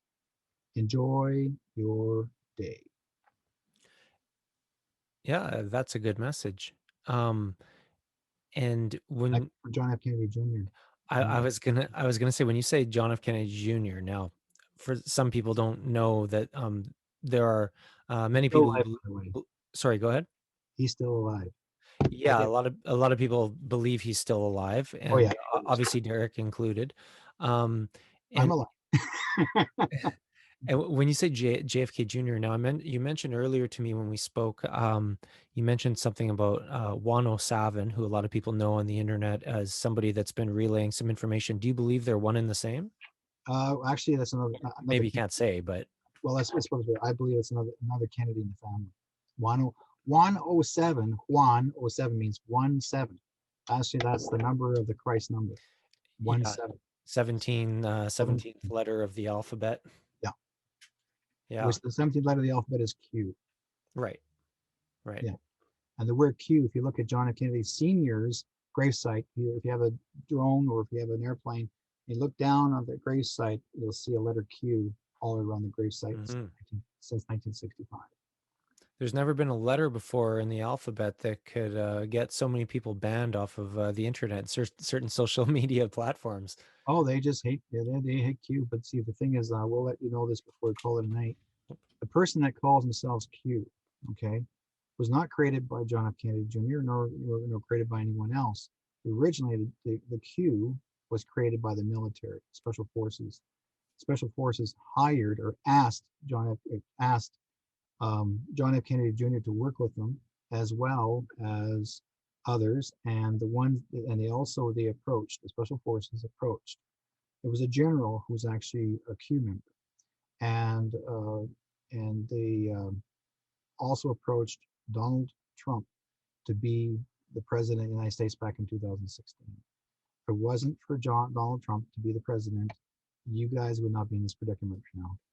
So he's what I'm saying is that he's trying to better this country, and John Kennedy Jr.